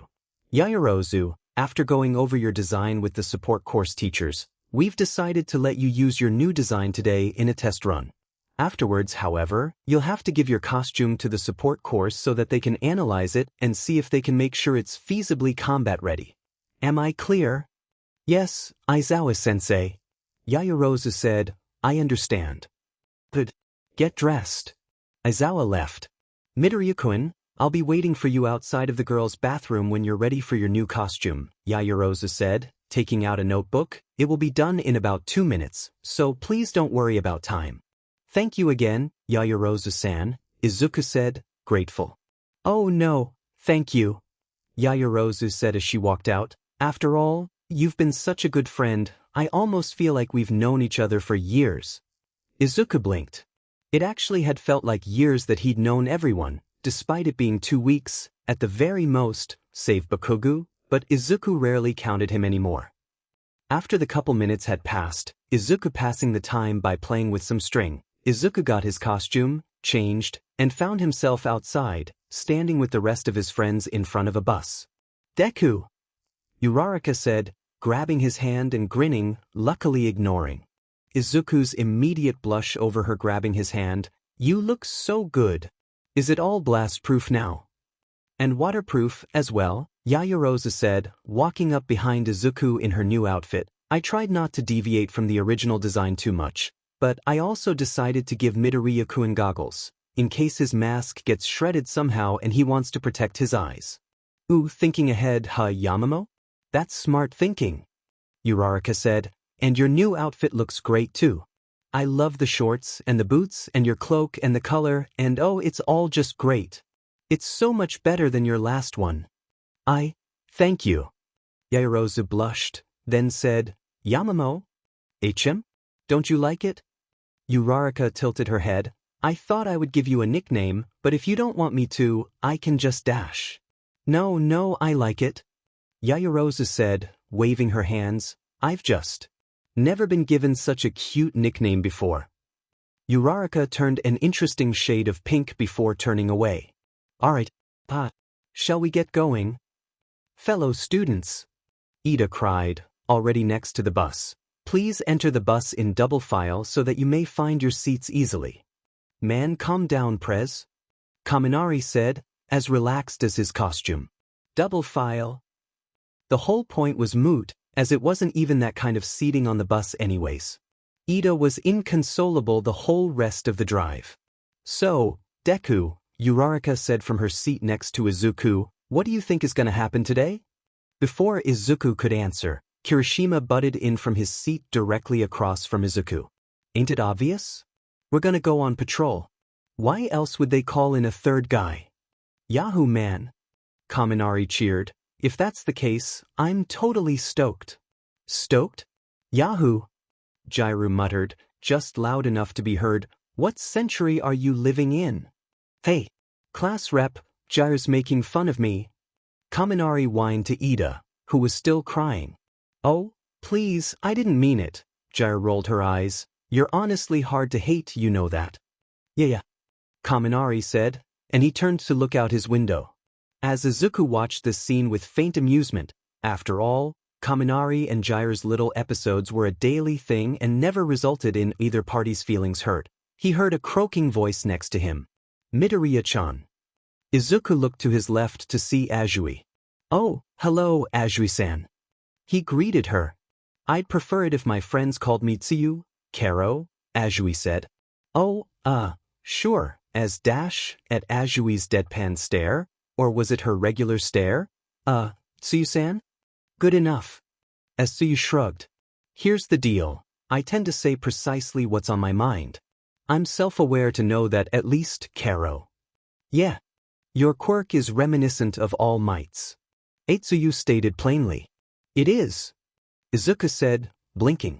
He wasn't quite sure exactly how string creation and water shooting was reminiscent of All Might, but oh, wait. Tsuyu had never seen those aspects of his quirk. Nah, Tsuyu, Kirishima said. See Midoriya's? Got the speed and the impact, sure, but have you ever seen him pick up anything heavier than 50 pounds? He shrugged. It's similar, yeah, but until Midoriya picks up an oven, I'm not convinced it's totally reminiscent. Ah, I see. Then my mistake, Midoriya-chan. Tsuyu nodded. It's all right, Hizen, Izuku said, somewhat uneasy now that his quirk was the center of attention. I mean, don't get me wrong, Midoriya's quirk is pretty cool, and it's even kinda flashy, too. Kirishima said, hardening his arm. I'm kinda jealous, you know? Compared to Midoriya, my quirk ain't nearly as impressive. I'm hard as diamonds, but I'm not as shiny, you know? Well, all that glitters ain't gold, Kirishima. Ashido said from her seat next to him. After all, Bakugu's quirk is flashy, and he's a total jackass. What did you say, raccoon face? Bakugu shouted from the back of the bus, where he was sitting alone. She said that your personality is totally reminiscent of a moldy turd encased in sewer sludge, Kaminari yelled back, to everyone's laughter. What was that, you loquacious piece of sheet? He said that you SCK, Shuji stated. What was that, Takoyaki? As the laughter pealed around him, Izuku blinked as he realized that, for once in recent memory, that he observed, it's very likely they were doing this to Bakugu on a daily basis. Everyone on the bus absolutely detested Bakugu's general attitude, and were gladly taking the PSS out of him. To us. But, calm down, we're here. Aizawa woke up just as the bus came to a stop. We're still on school grounds, mind you, but because our campus is so extensive, we have several facilities that can only be reached in a timely manner by vehicle. Everyone off. Once everyone was outside an enormous building topped with a geodesic dome, Aizawa pulled open the doors, revealing the Universal Studios Japan. It was a stunning space, with several different areas, all separated by paths that came to a nexus at a beautiful fountain plaza. And standing at the top of the staircase was none other than the famous rescue hero, Hello there, future heroes. Number 13 said, waving their suit-covered arm, welcome to this facility of my own design. I've thought out and created each and every single one of these sub-areas, each one designed to help you with your rescue skills. From fires, to shipwrecks, to landslides, to even getting lost in the forest. Whoa! Izuku breathed, almost as starstruck by the facility as he was by number. Now, I initially wanted to call it the ultimate space for jams. Number 13 laughed, managing to look sheepish through their pitch-black helmet. But eventually, we decided on a more fitting name. The Unforeseen Situation Joint. Otherwise known as USJ. So, it is Universal Studios Japan. Izuku heard Kirishima mutter. The other students took this as a chance to start talking among themselves, and Aizawa made his way over to number, 13. Izuku managed to hear Aizawa whisper, but just barely, where's All Might? He's not with you? Number 13 asked back. Then he's probably just running late. Aizawa gave a rough sigh. I know I gave him a cell phone, why doesn't he ever just text us in these scenarios? Turning back to his class, Aizawa shouted, Listen up. This is 13's facility, so you better show complete respect towards their policies and rules. If you don't, you'll probably die. Izuku was less concerned about that than he'd like. Yes, you see, I have just one or two things to tell you. Number 13 said, holding up 2 fingers. They held up a third one. Or maybe 3? Or 4? 5? No, 6, or perhaps 7. Or maybe... Keep adding numbers. Izuku thought, a bit surprised about how much of a dork number 13 was. Yes. Number 13 said, holding up 1 finger, this is the most important thing I wish to impart upon you today. You are to use your quirks to help people, yes? That is what rescue work, a vital aspect of heroism, requires of you. Yeah. Uraraka said, I think it'd be swell to be a rescue hero. That's so nice, miss. Number 13 sounded pleased, but I want to stress this one point, and I cannot stress this enough. Your quirks can be used to harm as well as help. Silence. Take, for example, my quirk, Black Hole. Number 13 continued, it's an incredibly volatile quirk that will, guaranteed, spaghettify and atomize any form of matter that gets in its way. As such, it's better for clearing debris in hero work than it is apprehending villains. After all, what were to happen if I used it against a human being? The silence gained an uncomfortable aura to it. I see you understand my point.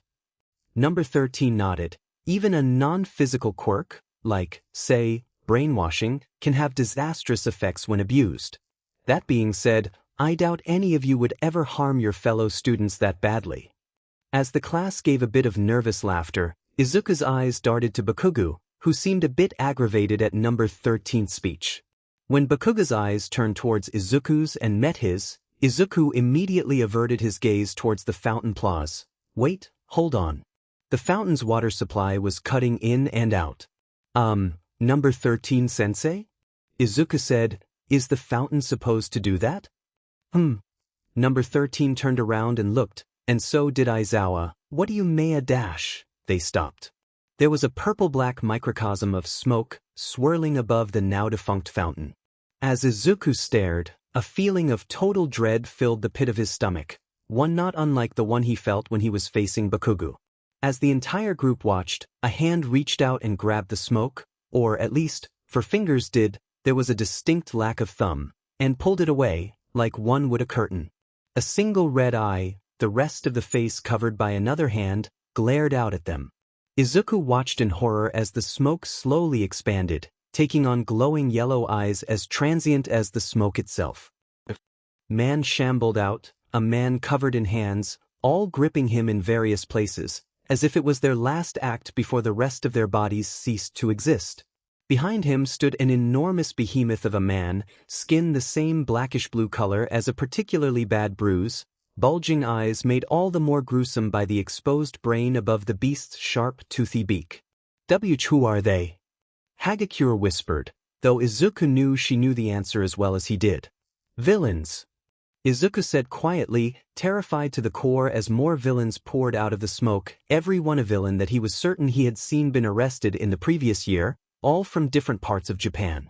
There was Kirigami from Hokkaido, captured by native during one of his fundraisers for the Ainu Museum, Medusa from Okinawa, brought to justice by a joint effort between Hound Dog and Ectoplasm, and even Mako, imprisoned after an impressive fight with Selkie, among countless others, each one as deadly as the last. Only 2. The man covered in hands said, his incredibly raspy voice almost whining. Kurogiri, are you sure that intel was correct? Where's All Might? Shigaraki Tamura, Kurogiri said, mostly reforming into a smaller, more coherent blob of mist, not smoke, apparently. It appears that All Might is simply running late, and that is why he is not here. Really? Is that it? Shigaraki Tamura said, scratching his neck with his fingers. Ah man, and we assembled such a huge party. The boss isn't even here. Shigaraki Tamura scratched at his neck, and scratched, and as tension built up between this surreal standoff that couldn't be happening between Izuku and his classmates and teachers versus this legion of villains, Shigaraki Tamura stopped scratching. "I suppose it's alright, I guess," he said. "After all, we have a whole squad of mini-bosses to kill here, now, don't we?"